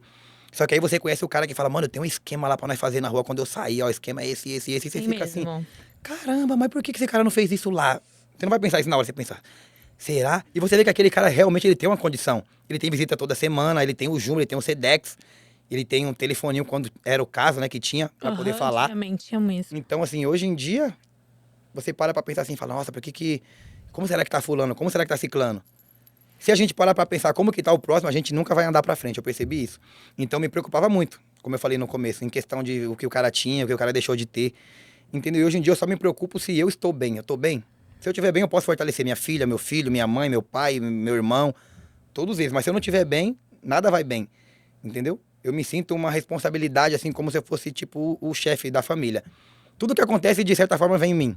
Sim. Né? Ô, Danilo, aconteceu isso aqui, isso aqui. Não, mãe, peraí, tô indo aí. Ou então liga pra fulano, né? Foi assim, graças a Deus, até aqui, depois que eu saí lá... Aí em 2016 você voltou no tráfico, e aí você pegou condenação de quanto tempo? Aí em 2016 eu voltei no tráfico, peguei 5 anos. Né? Putz, juntou com o restante da outra. Juntou com o restante da outra. A gente tirado 2, faltava 3 e um pouquinho pra tirar. E eles quando é o mesmo crime, você ainda consegue abater ali alguma coisa, mas quando é crimes diferentes... Isso, aí o que acontece? Me colocaram como reincidente, né? Como eu já tinha um assalto, porém não era um crime na mesma cadeia ali, não era? Eles colocam reincidente, mas não é reincidente específico, né? É reincidente porque você já tem passagem por outro crime. Sim. Aí na época, né, era 2/5 pra quem era no tráfico e tal. Isso. Só que pra mim veio 3/5, né? Por causa da reincidência. Por causa do assalto. E assim, era um período muito curto, eu saí da cadeia, tipo, em questão de 3 meses eu fui preso de novo. Só que eu fui preso sem nada, fui preso dentro da academia, treinando, não tinha nada. É aquela questão que eu falei no começo, né? Te forjaram? Me forjaram. Tava na academia. Até hoje no tribunal por uma corrupção que eu não cometi. Olha só, tá vendo? E eu não, mesmo a condenação sendo baixa, tipo, eu assinei 2 anos, então eu paguei essa condenação. Quando entra ali na execução, você já pagou ela, tipo, eu não devo nada. Mesmo que fixe ali, né, a condenação. Mas eu não aceito, porque eu não fiz. É horrível, né, essa sensação. É horrível mesmo. É aquilo que eu te falei. Aí, a minha mente só ficou mais tranquila depois de um tempo, que você vai se adaptando já ao local ali, não tem jeito de você ir embora mesmo, falando, não vou ficar aqui. Você tem que aceitar, senão você vive com a mente perturbada. Um monte de chapa, um monte não aguenta a pressão e... a mulher largou, a mãe morreu, o filho tá doente, o cara fica com o psicológico dele como? Abaladíssimo, chapa, o cara amanhã tá urinando e bebendo. Já vi casos assim. Então eu dou graças a Deus por eu estar aqui hoje com a minha consciência sã, com a minha mente num lugar, conseguir, né? E essa prisão sua no tráfico, como que foi para os seus familiares? Então, assim, foi uma surpresa, né? Na época eu tava com a mãe dessa minha filha de 14 anos, ela desmaiou quando recebeu a ligação do policial lá, falando que eu tava preso. Ela tava estendendo roupa.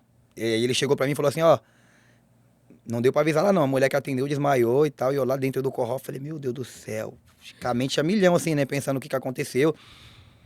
Só que foi um choque, porque eu tinha saído pra ir pra academia, entendeu? Eu fui pra academia de manhã e chegou a notícia que eu tinha ido preso, e eu sem mexer com nada, entendeu? Então assim, Aí a mulher já se sente ali meio que traída. Poxa, ele tava aprontando e não me contou. isso, entendeu? Só que ela sabia que eu não tava fazendo nada, realmente ela confiava muito em mim, ela sabia que eu não tava fazendo nada. Só que chegou a notícia para o Danilo, foi preso lá na academia e tal, o policial chegou. Só que isso aí tem tudo uma coisa por trás, entendeu? Isso aí era a rincha que eu tinha aí no crime, né? Que as pessoas, uns caras tinham comigo, né? Porque eu nunca tive rincha com ninguém. Graças a Deus eu entrei e saí de cabeça erguida, onde eu vou, né? Tanto é que eu tô aqui, né? Mostrando a minha cara. Quem me viu aí, me acompanhou, sabe que nossa trajetória é limpa e elegante, graças a Deus. É... E assim, hoje em dia, eu paro pra pensar aquilo que eu tava falando. 2016 eu fui preso sem nada. Só que antes disso eu tinha feito bastante coisa. Quanto tempo eu trafiquei Sim. sem ser preso? Quantos assaltos eu fiz e não fui preso, entendeu? Então, assim, a gente nunca vai sair daqui sem pagar o que a gente deve. Eu falo muito isso. A gente não sai daqui sem. A gente não sai dessa encarnação sem pagar o que deve. Às vezes as pessoas me julgam falando, nossa, mas você faz muito processo de graça. Você faz muita coisa para os outros e não cobra nada. Aí eu falo, e o débito que eu tenho? Porque só eu sei as coisas que eu já fiz. Só você sabe as coisas que você já fez. Então, se eu tenho a oportunidade de fazer, eu já faço. Eu faço pensando assim: se muitas vezes Deus me guardou, quem me garante que essas pessoas não estão vindo até mim porque Deus quer que eu faça algo por elas também? Não que Ele está me cobrando pelo que Ele fez por mim. Tá te Não é usando. esse o raciocínio. Mas assim, Ele fez muito por mim. Então, por que eu não vou fazer? Às vezes o socorro, a Deus usa pessoas. Às vezes o socorro delas vem por vem pelo outro. Vou te contar uma coisa bem rápida. Eu não gosto de processo criminal.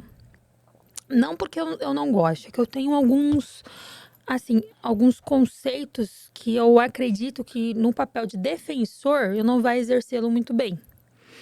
E dependendo do que o outro falar pra mim, eu já sei que eu tá mentindo. Então, vai gerar conflito. E uma moça me procurou, ela falou que assistia a gente, tal, Karina, até o nome dela. E aí, ela me contou a história do primo dela, tava perdido, ninguém achava, tal, tal. Achei ele, para marcar um atendimento com esse homem foi uma luta. 3 vezes. Na terceira, finalmente a gente conseguiu. Só que quando ela falou comigo, que eu consegui localizar ele, eu mandei uma carta. Sabe quando vem alguém e fala assim pra você? Ah, manda um telegrama avisando pra ele. Tipo, seu pensamento. Mas não foi o meu pensamento. Eu acho que foi o anjo dele, o anjo da guarda dele que veio falar comigo. E a mãe dele faleceu. A mãe dele tinha falecido 3 meses antes. E ele ficou sabendo que, acho que foi 3 meses ou foi 4 meses antes. E ele ficou sabendo que a mãe havia falecido. E aí escreveu uma carta falando pros parentes ali que sabia que tava sozinho e tal. Enfim, achei ele mandou uma carta pra ele. No começo da carta, eu não sei porquê, eu escrevi uma frase assim. Você já orou pra Deus pedindo muito algo?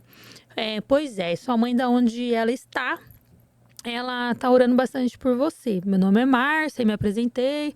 Falei, eu trabalho no escritório tal. Eu tenho um projeto e a gente vai pegar o seu caso pelo projeto. Porque ele tava pela Defensoria Pública, um monte de assalto, até que ele não participou, tava lá no meio. 19 anos, tá? 19 para 20. Não, 19 anos não, 24 anos. Porque eu lembro que eu perguntei assim pra ele, quando você cometeu os assaltos, você era menor de idade? Ele falou, não, eu tinha 21, hoje eu tenho 24, uma coisa assim. Só que pra mim é um menino novo, né? Novo. E aí eu falei assim, sua mãe faleceu, tá. E aí, na hora que abriu assim, que eu vi o caso, eu falei isso pra ele na carta e mandei os dados da tia, que a tia quer ver ele, quer ajudar ele lá dentro. E aí, beleza. Aí marcou o atendimento. Quando chegou no atendimento, que abriu assim a câmera, ele falou: eu preciso te falar uma coisa.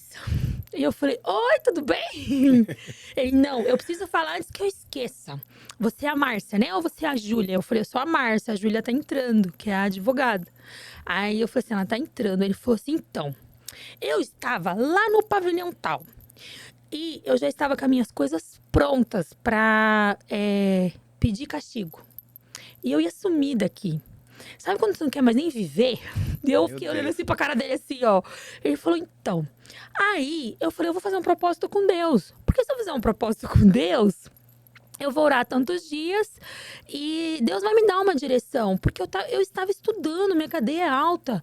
E do nada me tiraram do pavilhão e me trouxeram pra cá, até o funcionário, não sei o quê, não sei o quê. E eu fiquei assim, parada olhando pra ele. Aí eu falei assim, mas... Indignado. Não, tipo, que você entender. Aí ele falou assim, aí... Eu tava no quarto dia da minha campanha. Eu já me lembrei que preso a gente se apega com Deus ali, que até o Nossa, sobrenatural a gente nem me começa a ver, fala, até né? língua nós fala lá. É. E aí ele falou assim que bem na hora, ele tava no quarto dia do propósito dele, que a intenção dele era fazer isso. Mas ele falou assim, Deus, que primeiro ia fazer um propósito com Deus pra depois ele decidir se ele ia arrumar as coisas dele, ia pro castigo, arrumar confusão pra ser transferido daquela unidade que ele tava. Uhum. E aí, beleza. Aí ele falou que bem na hora ele abriu uma passagem da Bíblia e tava lendo. Efésios, meu, ele me mandou uma carta lá no escritório, você acredita? Com a passagem da Bíblia pra mim.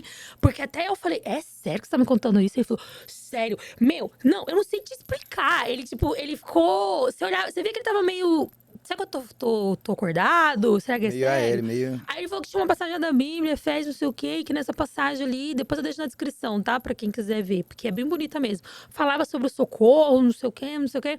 Aí ele falou que bem na hora o agente, né, chamou e falou, carta. E aí ele pegou a carta e tava escrito lá a frase. Nossa, Quantas confirmou. vezes? Então, aí ele falou que na cela, assim, ficou todo mundo eufórico, falando, caraca, meu, não acredito. Não, se eu não tivesse visto, eu não ia acreditar. Olha aí. Aí eu te pergunto, será que, assim, tá errado o meu conceito de que, tipo, Deus, ele te dá ali condições pra que alguém, quando te procure, lógico, tem que saber filtrar, né? Não é qualquer um que vai te chegar e te contar uma história triste. Uhum. Você seja o socorro de alguém. Claro, com certeza. E aquilo mexeu comigo. Eu falei pro meu marido, falei, tá vendo?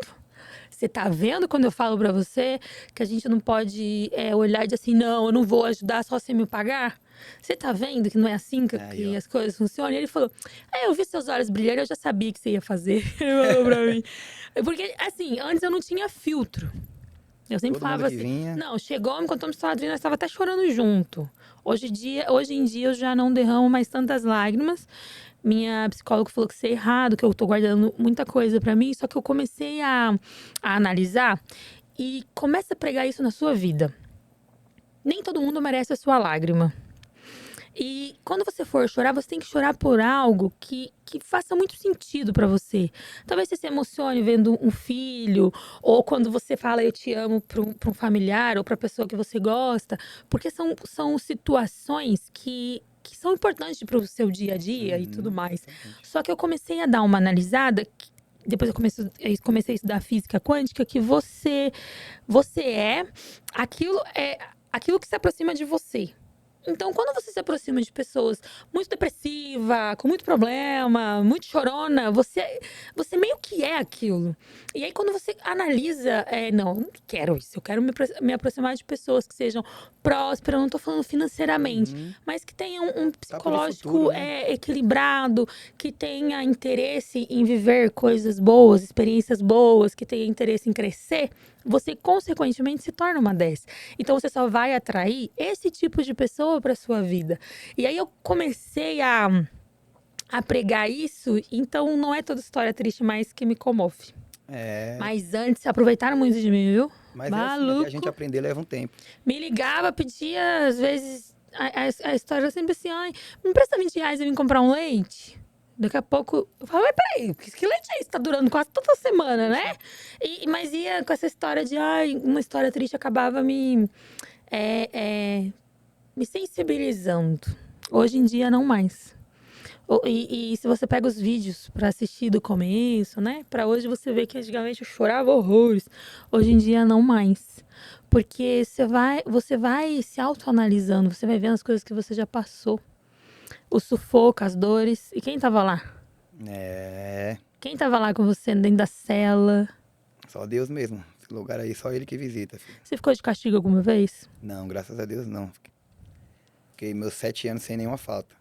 Nenhuma? Nenhuma. Trabalhou lá dentro? Morei na faxina, fui barbeiro 4 anos do pavilhão. Ganhava remissão? Ganhava. Aí Graças ajudou a Deus, na... Deus salvou. Trabalhei 4 pra ganhar 1. Era pra mim ir embora, veio a pandemia. Putz! Aí fui, ganhei a colônia tava lá em Lavínia 3. Ganhei a colônia e não podia ser removido porque não saía bonde, não entrava bonde. Pandemia veio bem na hora. Eu falei, meu Deus, bem na minha vez, Senhor. Aí, certo dia, tava lá no culto. Tava no culto no fundo do pátio lá. Tinha um ex-irmão lá que ele tinha entregado o papel, né? E ele Virou entrou pra pastor. igreja. Eu conheço um assim também. O cara era usado. Ixi, falava. É... Tipo assim, ninguém desacreditava dele, né? Porque ele realmente ele vivia Deus, mano. Todo mundo via Deus nele. É o Flávio, abençoado. Se estiver me vendo aí, um abraço, irmão. Ele.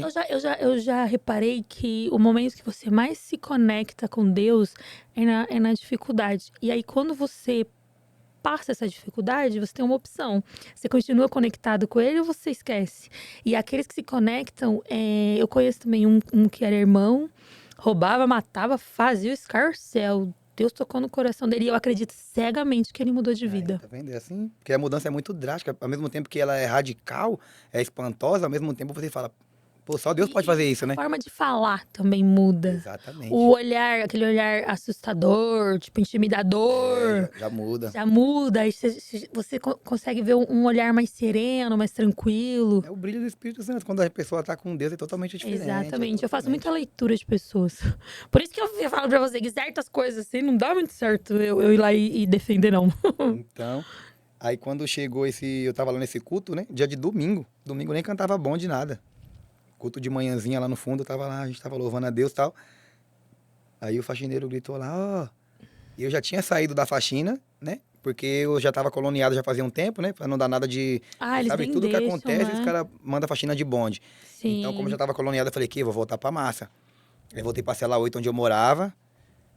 E papo de uns 15, 16 dias, uns 20 dias no máximo, aí cantou o semi-aberto. Até os próprios líderes ali pede, né? Ó, melhor Eles você te sair, aconselham volta pra pra sair. cela. É, porque é Porque perigoso. se der BO, você tá no meio, você vai perder aí sua liberdade. Exatamente. Mesmo se você não fizer nada, tá na faxina, quem passou sabe. Eu era ó, boieira Nossa, eu também era boieiro. também. Ei, Deus. É verdade que na boia dos caras, né? Que da mulherada eu sei como funciona. Dos caras, tem que raspar as pernas, não pode ter pelo na perna. Não, Tem que tomar, tipo, vários banhos no dia. nada, isso aí é ideia. Esse negócio de rapar a perna aí, não, só se for a geração nova agora. Na minha época não tinha isso, não. É só a Não. ducha mesmo, higiene, né? Roupinha sempre lavadinha. Né? Tiver Cabelo muito barbudão, tem que cortado. cortar, porque da mesma Barba. forma que a gente serve na empresa aqui, vai no restaurante trabalhar, você tem que chegar lá, servir os clientes com barbinha feita, no presídio é a mesma forma. Mesma coisa. Boieiro tem que estar Vários como em banhos dia. também. Banho, acordou de manhã, vai receber o café, já ducha antes, né? Almoço. Beleza, vai, ducha da boia do almoço também, e na janta a mesma coisa. Então, no Antes feminino de você... todas as refeições, você tem que se... No feminino a gente sempre prendia cabelo, porque as mulheres têm cabelo grande, né? Vai servir o café da manhã, ducha, vai servir o almoço, banho, vai servir o café da tarde, banho, vai servir a janta, banho de novo. Então, é assim mesmo. Banho toda hora. Por isso que eu falo, assim, ó, Bernardo, o que que acontece? Muitas coisas eu aprendi lá, né? Porque assim, ó, por exemplo, em casa, você vai aí, você toma essa água aqui, esse copo vai ficar aqui. Vou pôr na pia lá, né? Seu Danilo de antes. Comi minha comida aqui, o prato tá na pia. Eu vou tomar banho, o banheiro molhou todo, deixa lá depois. Lá não. Não. Lá é você no seu rapa, filho. Você vai fazer tudo que você tinha, tudo que você não gostava de fazer em casa, lá você vai fazer. Vai fazer. Se Viver não em fizer, comunidade.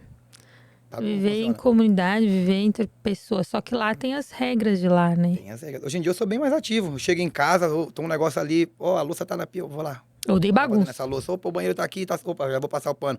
Tomei banho, molhei o banheiro, já passo o pano rapidinho. Por que na cadeia eu fazia e aqui em casa eu não vou fazer? E qualquer coisa que tenha o aspecto de cadeia, assim, me incomoda.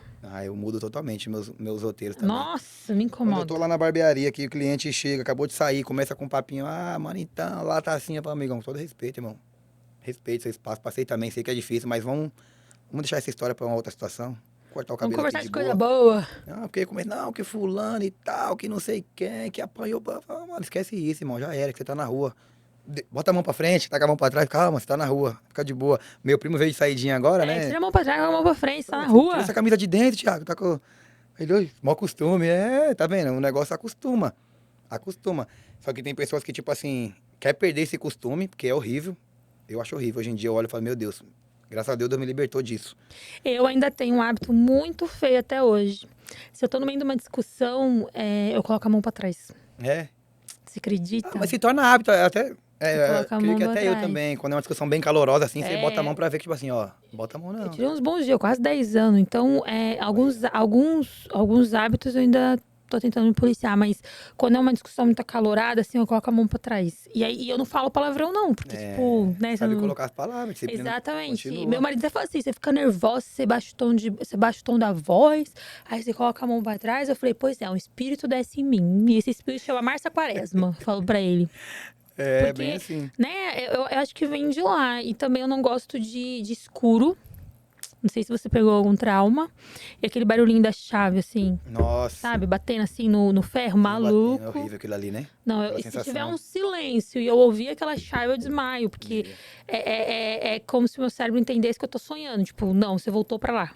Então é complicado. Tudo que te leva Mas, pra lá é ruim, né? Verdade. eu peguei alguns traumas, assim, Eu nesse peguei trauma da sentido. comida, assim, igual calabresa eu não como de jeito nenhum. Ah, eu também não. Meu Deus, era Só de calabresa lembrar. cozida, frita, assada, Ah, e o com nuggets. cebola. Nossa. Meu Jesus, nem me fala.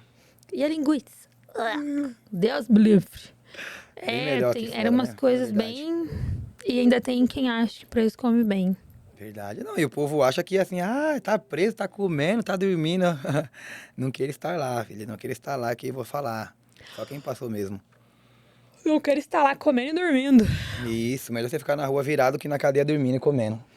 E esse tempo, tá? Aí você saiu de semiaberto, e aí, como foi a liberdade quando você chegou? Ah, antes disso, eu me tiro uma dúvida. Quando você estava lá, aconteceu alguma coisa, assim, que tipo, te traumatizou, assim, de você ver e falar, porra, mano, eu me lembro disso todos os dias?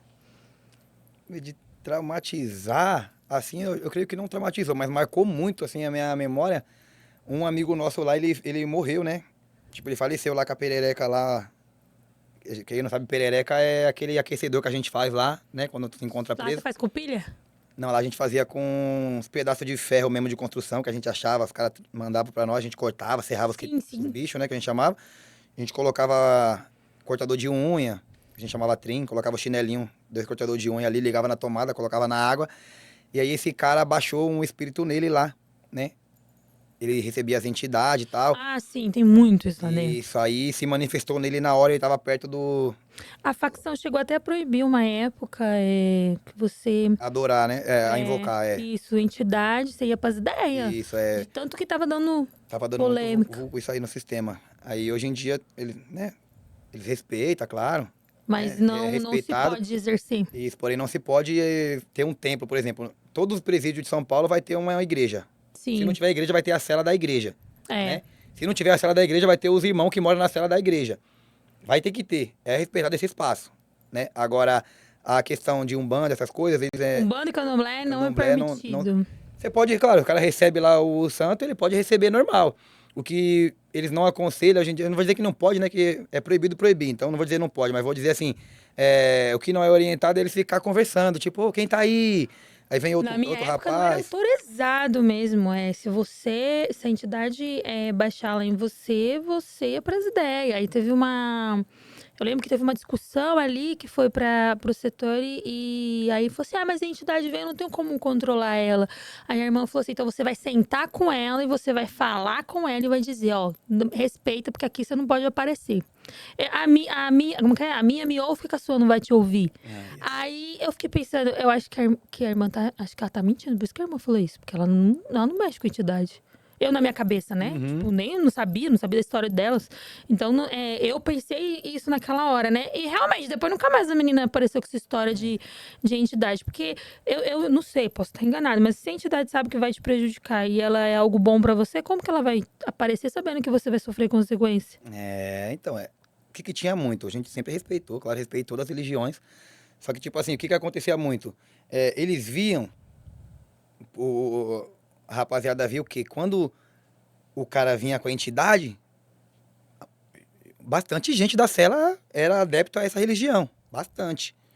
Então, tipo assim, os caras queriam conversar, perguntar, e aí, eu vou embora que dia? Quando que vai tal? Eles queriam perguntar.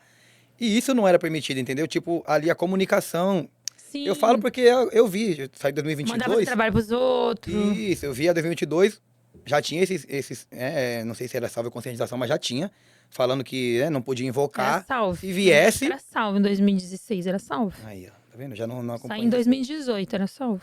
Se viesse a entidade, tudo bem, e o cara receber. Não podia estar tendo aquela comunicação. Resumindo, esse rapaz, ele recebeu lá, tuf, e aí, na hora que ele pulou da terceirinha, ele já correu pro banheiro. Correu lá pro boi, né?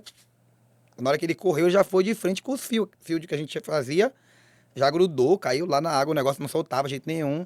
Ninguém queria pôr a mão, os caras até tentou puxar. Ele saiu ainda com vida, mas aí, depois lá na enfermaria, ele faleceu, entendeu? Isso aí Nossa, ficou... ele pegou, os fios estavam no banheiro. A gente deixava sempre no banheiro, no cantinho lá, e deixava uma travessa assim de E uma plástico. entidade baixou nele? Então, né? Até então, pra nós foi uma entidade que sempre que ele já recebia essa entidade direto. Tipo assim, não todos os dias, mas frequentemente vinha nele. Só que nesse dia, não sei se ele tava em dívida, não sei como funciona, não sei o que aconteceu. Eu sei que esse dia ele desceu, ele pulou de joelho assim, ó, no meio da cela. A gente viu que era entidade porque não existe o cara pular de joelho da terceirinha no chão e não Nossa, aí ele caiu numa posição. caiu na Ah, então posição, já foi botou os assim, braços pra trás. Nessa que ele correu, ele foi em direção ao banheiro e se grudou nos fios. Se grudou, 220, Alguém veio imagina. buscar ele, então. Aí. Com isso, certeza foi a lenda lá, isso né? me traumatizou. Alguém veio Até buscar arrepia pra ele. você ver, cara. Ó, até arrepia. Isso é de verdade. E a outra situação foi um rapaz que ele engoliu, né? No mesmo pavilhão também, engoliu os telefones. Era ecoinzinho pequeno. Na Blitz, ele sempre engolia, pra você ver. Ele sempre engolia. Os B.O. que tinha, ele engolia. Ele era bem conhecidão lá dentro do Nossa. pavilhão, porque ele era como? Engolia. Engolia bastante coisa. E aí ele engoliu esse telefone, passou na Blitz, de boa, não deu nada, voltou pro pavilhão, não conseguiu, né, jogar pra fora de novo. E aí foi inchando a barriga dele. Aí abriu, né, o estômago tem ácidos, abriu a embalagem que ele fez lá e aí enferrujou. E ele não queria ir pra enfermaria, porque se ele vai, ele ia pro pote, né, ia pro castigo. Ele falou, mano, não vou ir, vou tentar, né, soltar naturalmente. Tentar defecar, soltar ali, né, e não conseguiu. Aí quando eu já tava muito no extremo, ele tava com a barriga inchadona, já fazia o quê? Uns 10 dias que ele tinha engolido o negócio. Aí ele não tava conseguindo mais fazer, né, as necessidades Nada. dele, nada. E aí ele pediu enfermaria. Mas também só chegou a notícia que ele faleceu também, entendeu? Então, poxa, Abandonado, sem família. abandonado, sem família, não tinha ninguém, não falava. Cara, é Nossa. triste o abandono no sistema, é triste. É, bem mais perto. É, ele não tinha. Nossa, que situação. não tinha E ninguém. esse outro da entidade, ele tinha família? Esse da entidade eu não conhecia ele assim, de perto, né? Tipo, foi na cela, na cela que a gente morava, porém a gente tava, tipo assim, ele estava reformando a nossa cela lá, a gente tava morando misturou lá, todo aí tava mundo. tudo, aí dividiu um pouco em cada cela, né?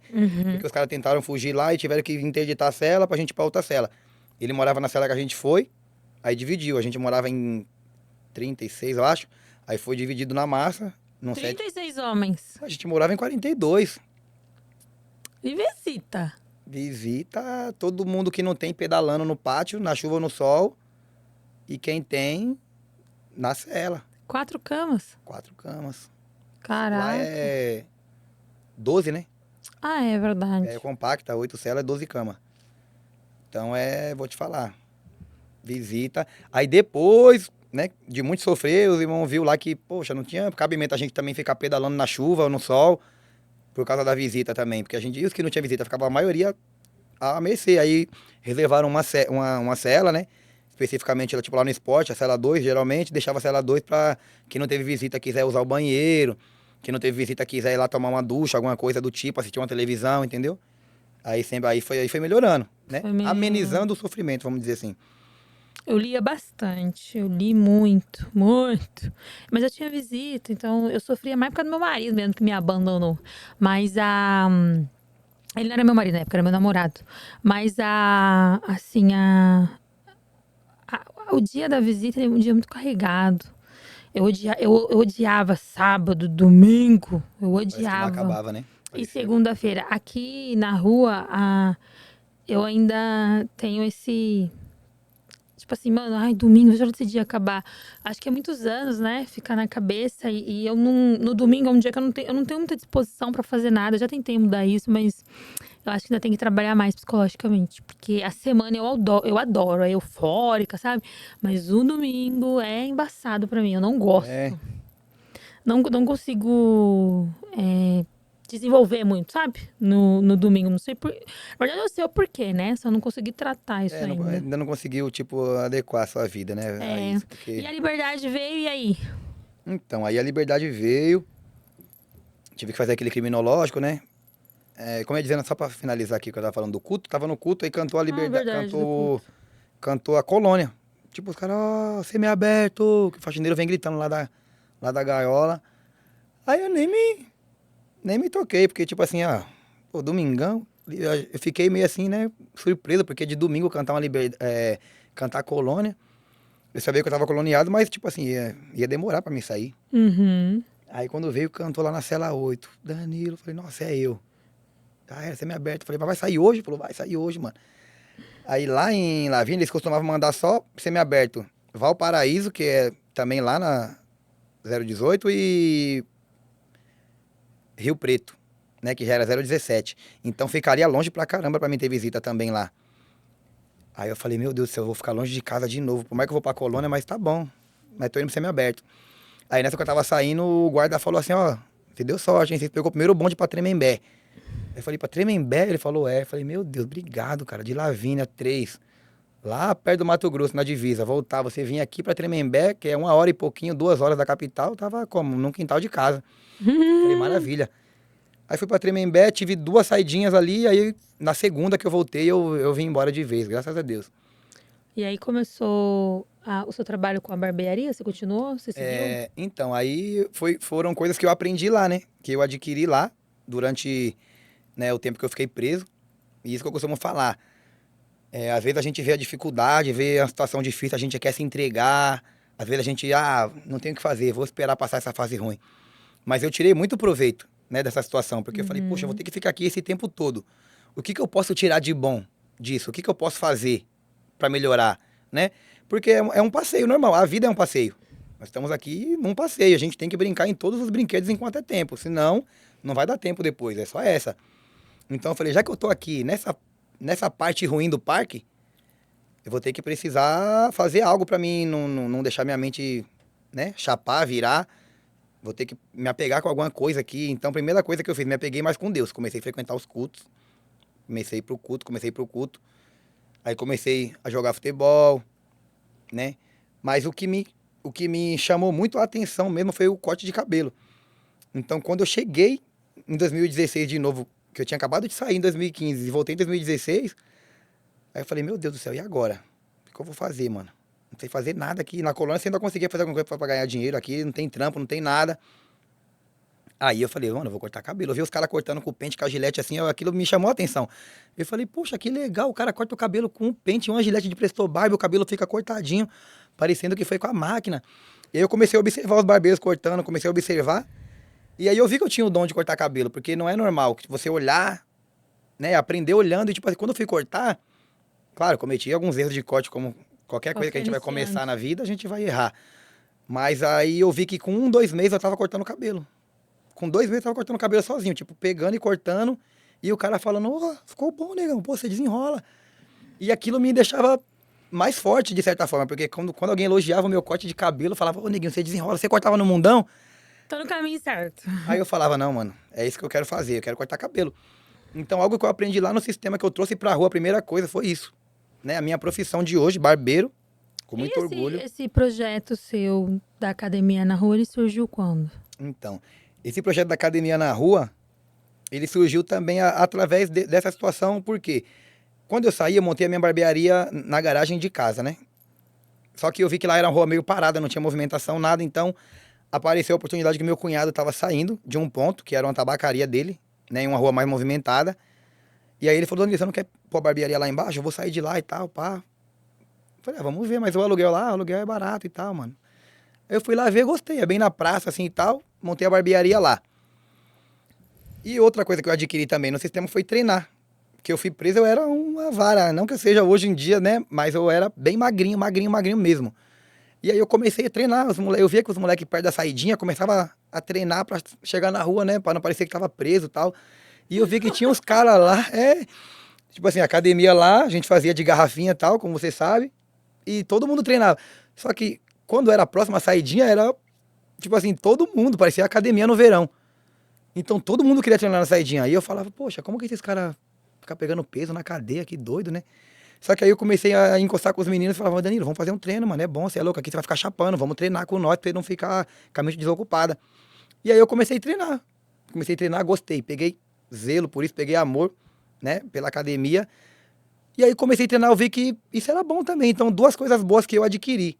Não, três, né? A primeira, me apeguei mais com Deus. Não vou dizer que eu tive encontro com Deus, porque é impossível você ter um encontro com Deus e não mudar. É, Né? exatamente. Quando a gente se encontra com Deus, a gente tem que ter uma mudança. Todos que se encontraram com Ele mudou. Sim. Não vi um na Bíblia que se encontrou e não teve mudança. Então, eu estaria sendo hipócrita se eu falar, eu encontrei com Deus. Mas não. Eu me aproximei muito de Deus durante esse período que eu estive preso. E isso me ajudou para todas as outras coisas que aconteceram depois. Então, eu consegui me adequar ao esporte, né, a uma profissão, consegui adquirir essas duas coisas boas em meio a um poço de lama. Então, saí de lá, montei a barbearia, mudei de lugar a barbearia, e ali eu vi que tinha um espaço na frente da barbearia. Eu queria colocar uma mesa de bilhar lá, para chamar a clientela. Só que eu falei, meu, se bem que eu tô sem dinheiro, tô quebrado pra nada. Não vai ter como fazer nada aqui. Colocar a mesa de bilhar aqui, você vai atrair gente que bebe, querendo, e não vai ter bebida. Então, assim, eu vou pensar em uma outra coisa. Aí fui vendo. Falei, meu, essa praça aqui tá muito vazia. Chamei um amigo meu lá, o Felipe, o boy. Falei, boy, vamos fazer uma barra ali, mano? Quero fazer uma barra aqui nessa praça. Fazer uma barra fixa pra nós fazer uns exercícios ali e tal. Ele, demorou, mano, pode fazer, beleza, boa ideia. Só que ele achou que era uma coisa, tipo assim, a longo prazo. E eu já falei, na hora, não, vamos aqui que eu vou arrumar umas madeiras ali e tal, eu sou do agora. Meu negócio, sou muito ansioso, então... Também. Falar, é agora. Imediatista. Não, é agora, vamos lá, vamos tentar fazer isso. Mas amanhã não faz melhor, não, vamos fazer assim mesmo. Faz aqui hoje, amanhã não melhora. Mas vamos fazer agora. Fomos lá, cavamos, arrumei uma madeira, coloquei, fiz uma barra lá. E ali, todo dia de manhã, antes de eu ir treinar, de eu abrir a barbearia, eu fazia uma barra ali. E aí tinha pessoas que ficavam ali olhando, tal, como é bem na frente das residências ali e tal, e é uma praça. O pessoal achou curioso aquele fato ali, pô. E só ficava bêbado nessa praça. Olha o nome, Praça do Corote. Praça do Corote. Porque quem mora lá no Jaraguá sabe, a Praça da Maravate era a Praça do Corote. E uma coisa que eu aprendi no sistema que eu levo pra minha vida, Márcia, olha só. Uma vez eu fiquei sabendo que um irmão tinha sido excluído porque ele chegou numa cadeia e lá tava tendo uma opressão, tava ruim. E ele, pra não ficar lá, o que ele fez? Arrumou, xingou o guarda e foi de bonde pra outro presídio. Quando chegou lá, que os irmãos tiveram ciência da situação, falou, não, você tá excluído, rapaz, como que você faz isso? Mas Briga por pelo quê? sistema e... Por que eu tô excluído? Por quê? Você chegou num lugar onde tá tendo opressão. Chegou num lugar onde tá tendo dificuldade pra ter uma visita lá, todo mundo tá reclamando. Como que você não tentou mudar a situação? Você vai, se acovarde e sai fora. Poxa, eu peguei isso pra minha vida. Imagina você chegar num lugar onde só tem bêbado, só tem gente louca jogado e você chegar e transformar aquilo numa área de lazer. Numa área que vai proporcionar um esporte para a população, para a comunidade. Então ali onde, da mesma forma que onde lá na cadeia não tinha nada, eu vi ali a solução para minha vida, a barbearia e o esporte. Quando eu cheguei naquela praça que eu vi um monte de bêbado, eu vi ali, peraí, mano, vou colocar aqui algo aqui que mude, que contraste com isso aqui, com essa realidade. Eu vi uns vídeos, tipo, da galera meio caindo assim, mas isso, tá lá. Vamos. Pô, os caras tomam uma, daqui a pouco tá lá, o peso tá no chão. Aquilo cria uma memória na mente dele. Fala, poxa, eu já fui um dia pra academia, já treinei. Deixa eu, ter essa lembrança. E o que nos traz de volta à vida, muitas vezes, é a lembrança. Às vezes a gente tá sem esperança nenhuma, tá ali desacreditado. Aí você lembra que um dia você já fez aquilo, você fala, poxa. Aí você vai ali, tem aquele momento de reflexão, aquilo te faz voltar pra vida. Faz, isso entendeu? É verdade. Tem muito moleque lá, amigo meu, que usa droga, que agora tá treinando com nós lá, na academia. Continua na droga? Continua. Só que o tempo que ele estava usando droga o dia inteiro... Já diminuiu. Diminuiu. Se ele fumava 30 vezes por dia, agora ele tá diminuindo pra 20. Eu vi um cara que ele tava alcoolizado e ele viu uma corrida, não sei se era São Silvestre, o que era, mas ele bêbado, de chinelo, tipo, correndo ali. Chinelo na mão, correndo. Isso, e ele mudou, cara. Ele mudou ali a vida dele, mudou ali a... Aquilo incentivou. Exatamente, aquilo ali incentivou. Então, o que você faz pode também mudar outras vidas, além de mudar a nossa mesmo, né? Que eu acho que é a mais importante. A gente tá perto de finalizar, eu quero te fazer umas perguntas. É tipo um bate e volta. Tá. É como se fosse um resumo da entrevista, sabe? E aí, eu te pergunto, você me responde, e aí a gente vai seguindo. São 10 perguntas ao todo. Tá. Aí aquela que você não quiser responder, é só você falar próxima, tá bom? Antes de tudo, quem era o Danilo? E antes da prisão, antes de tudo, né, da prisão, quem era o Danilo e quem é o Danilo hoje? Antes da prisão, era um Danilo esperançoso, né? Porém, sem um caráter formado, né? Eu não tinha um caráter formado, eu estava numa formação de caráter. Então, tudo que me aparecia, parecia bom aos meus olhos, né?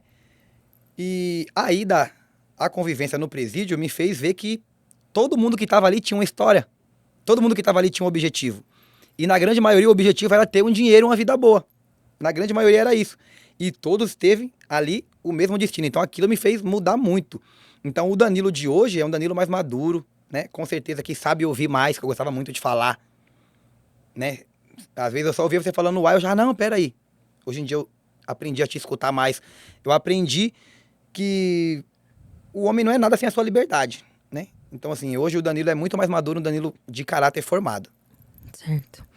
Durante os 7 anos em que você esteve preso, qual foi o momento mais difícil que você enfrentou? Tirando aquele episódio que você contou pra gente lá.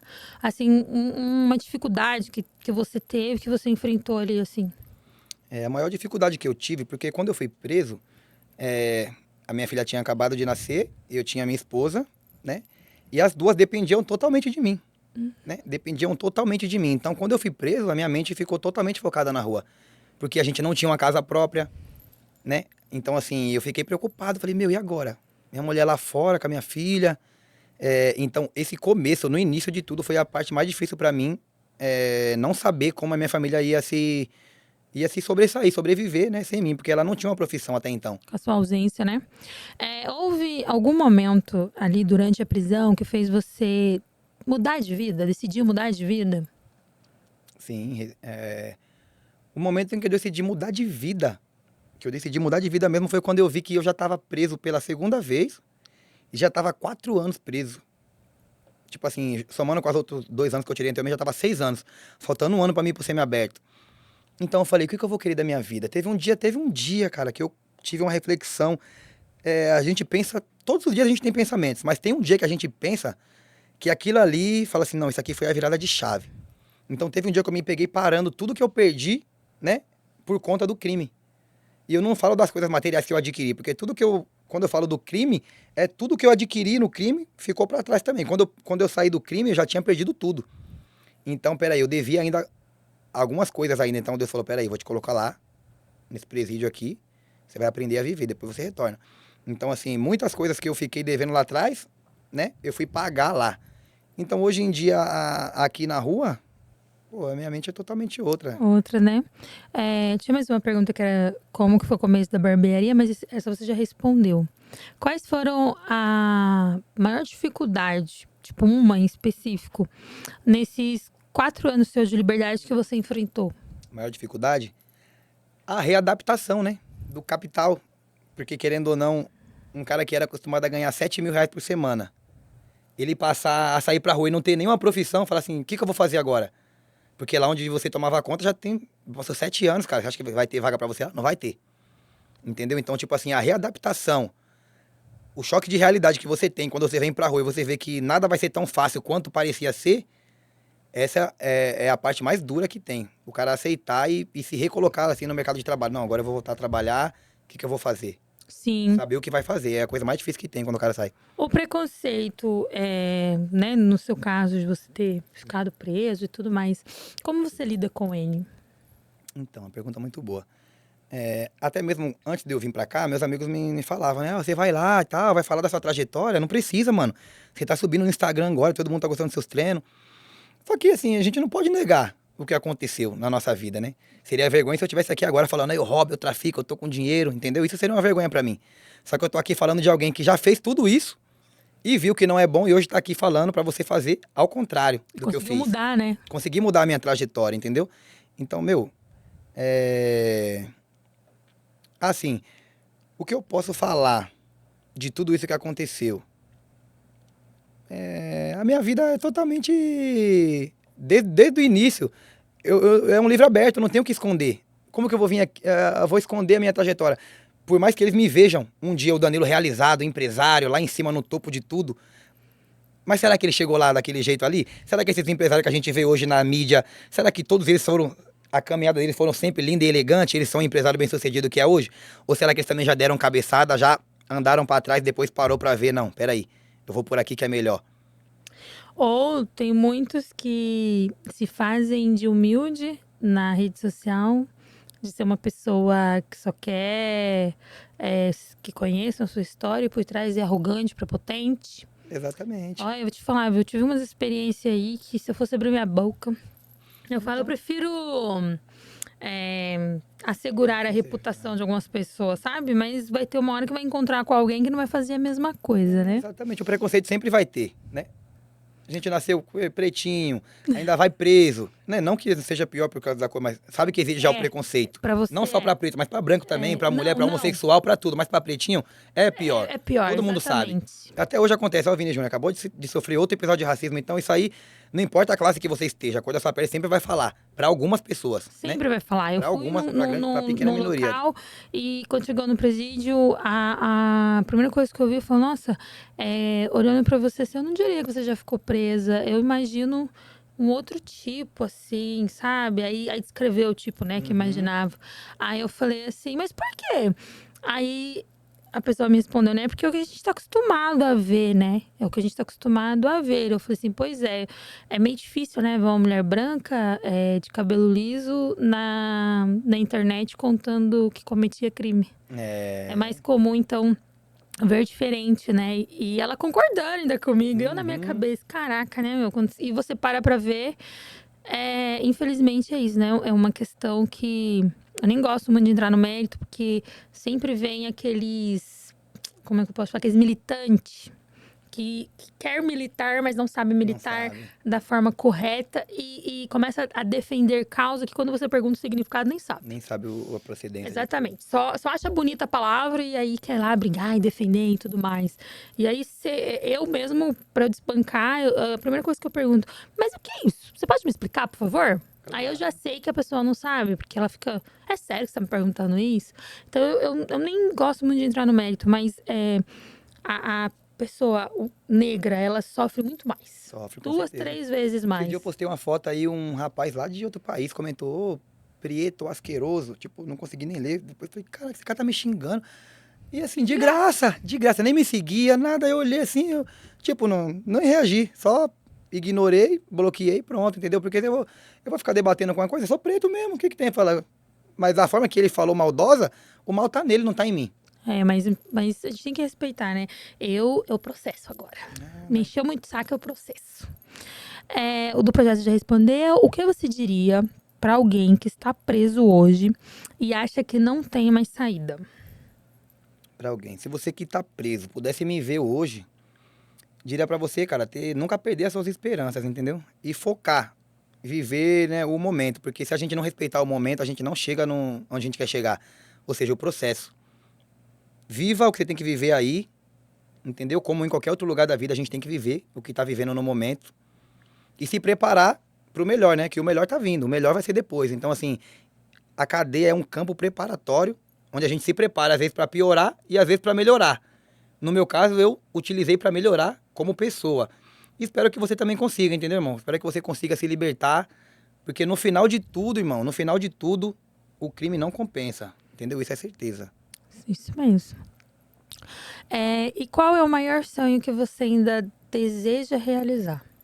O maior sonho que eu desejo realizar, com certeza, é ver minha mãe numa casa linda, elegante, uma casa bonita para minha mãe, ver...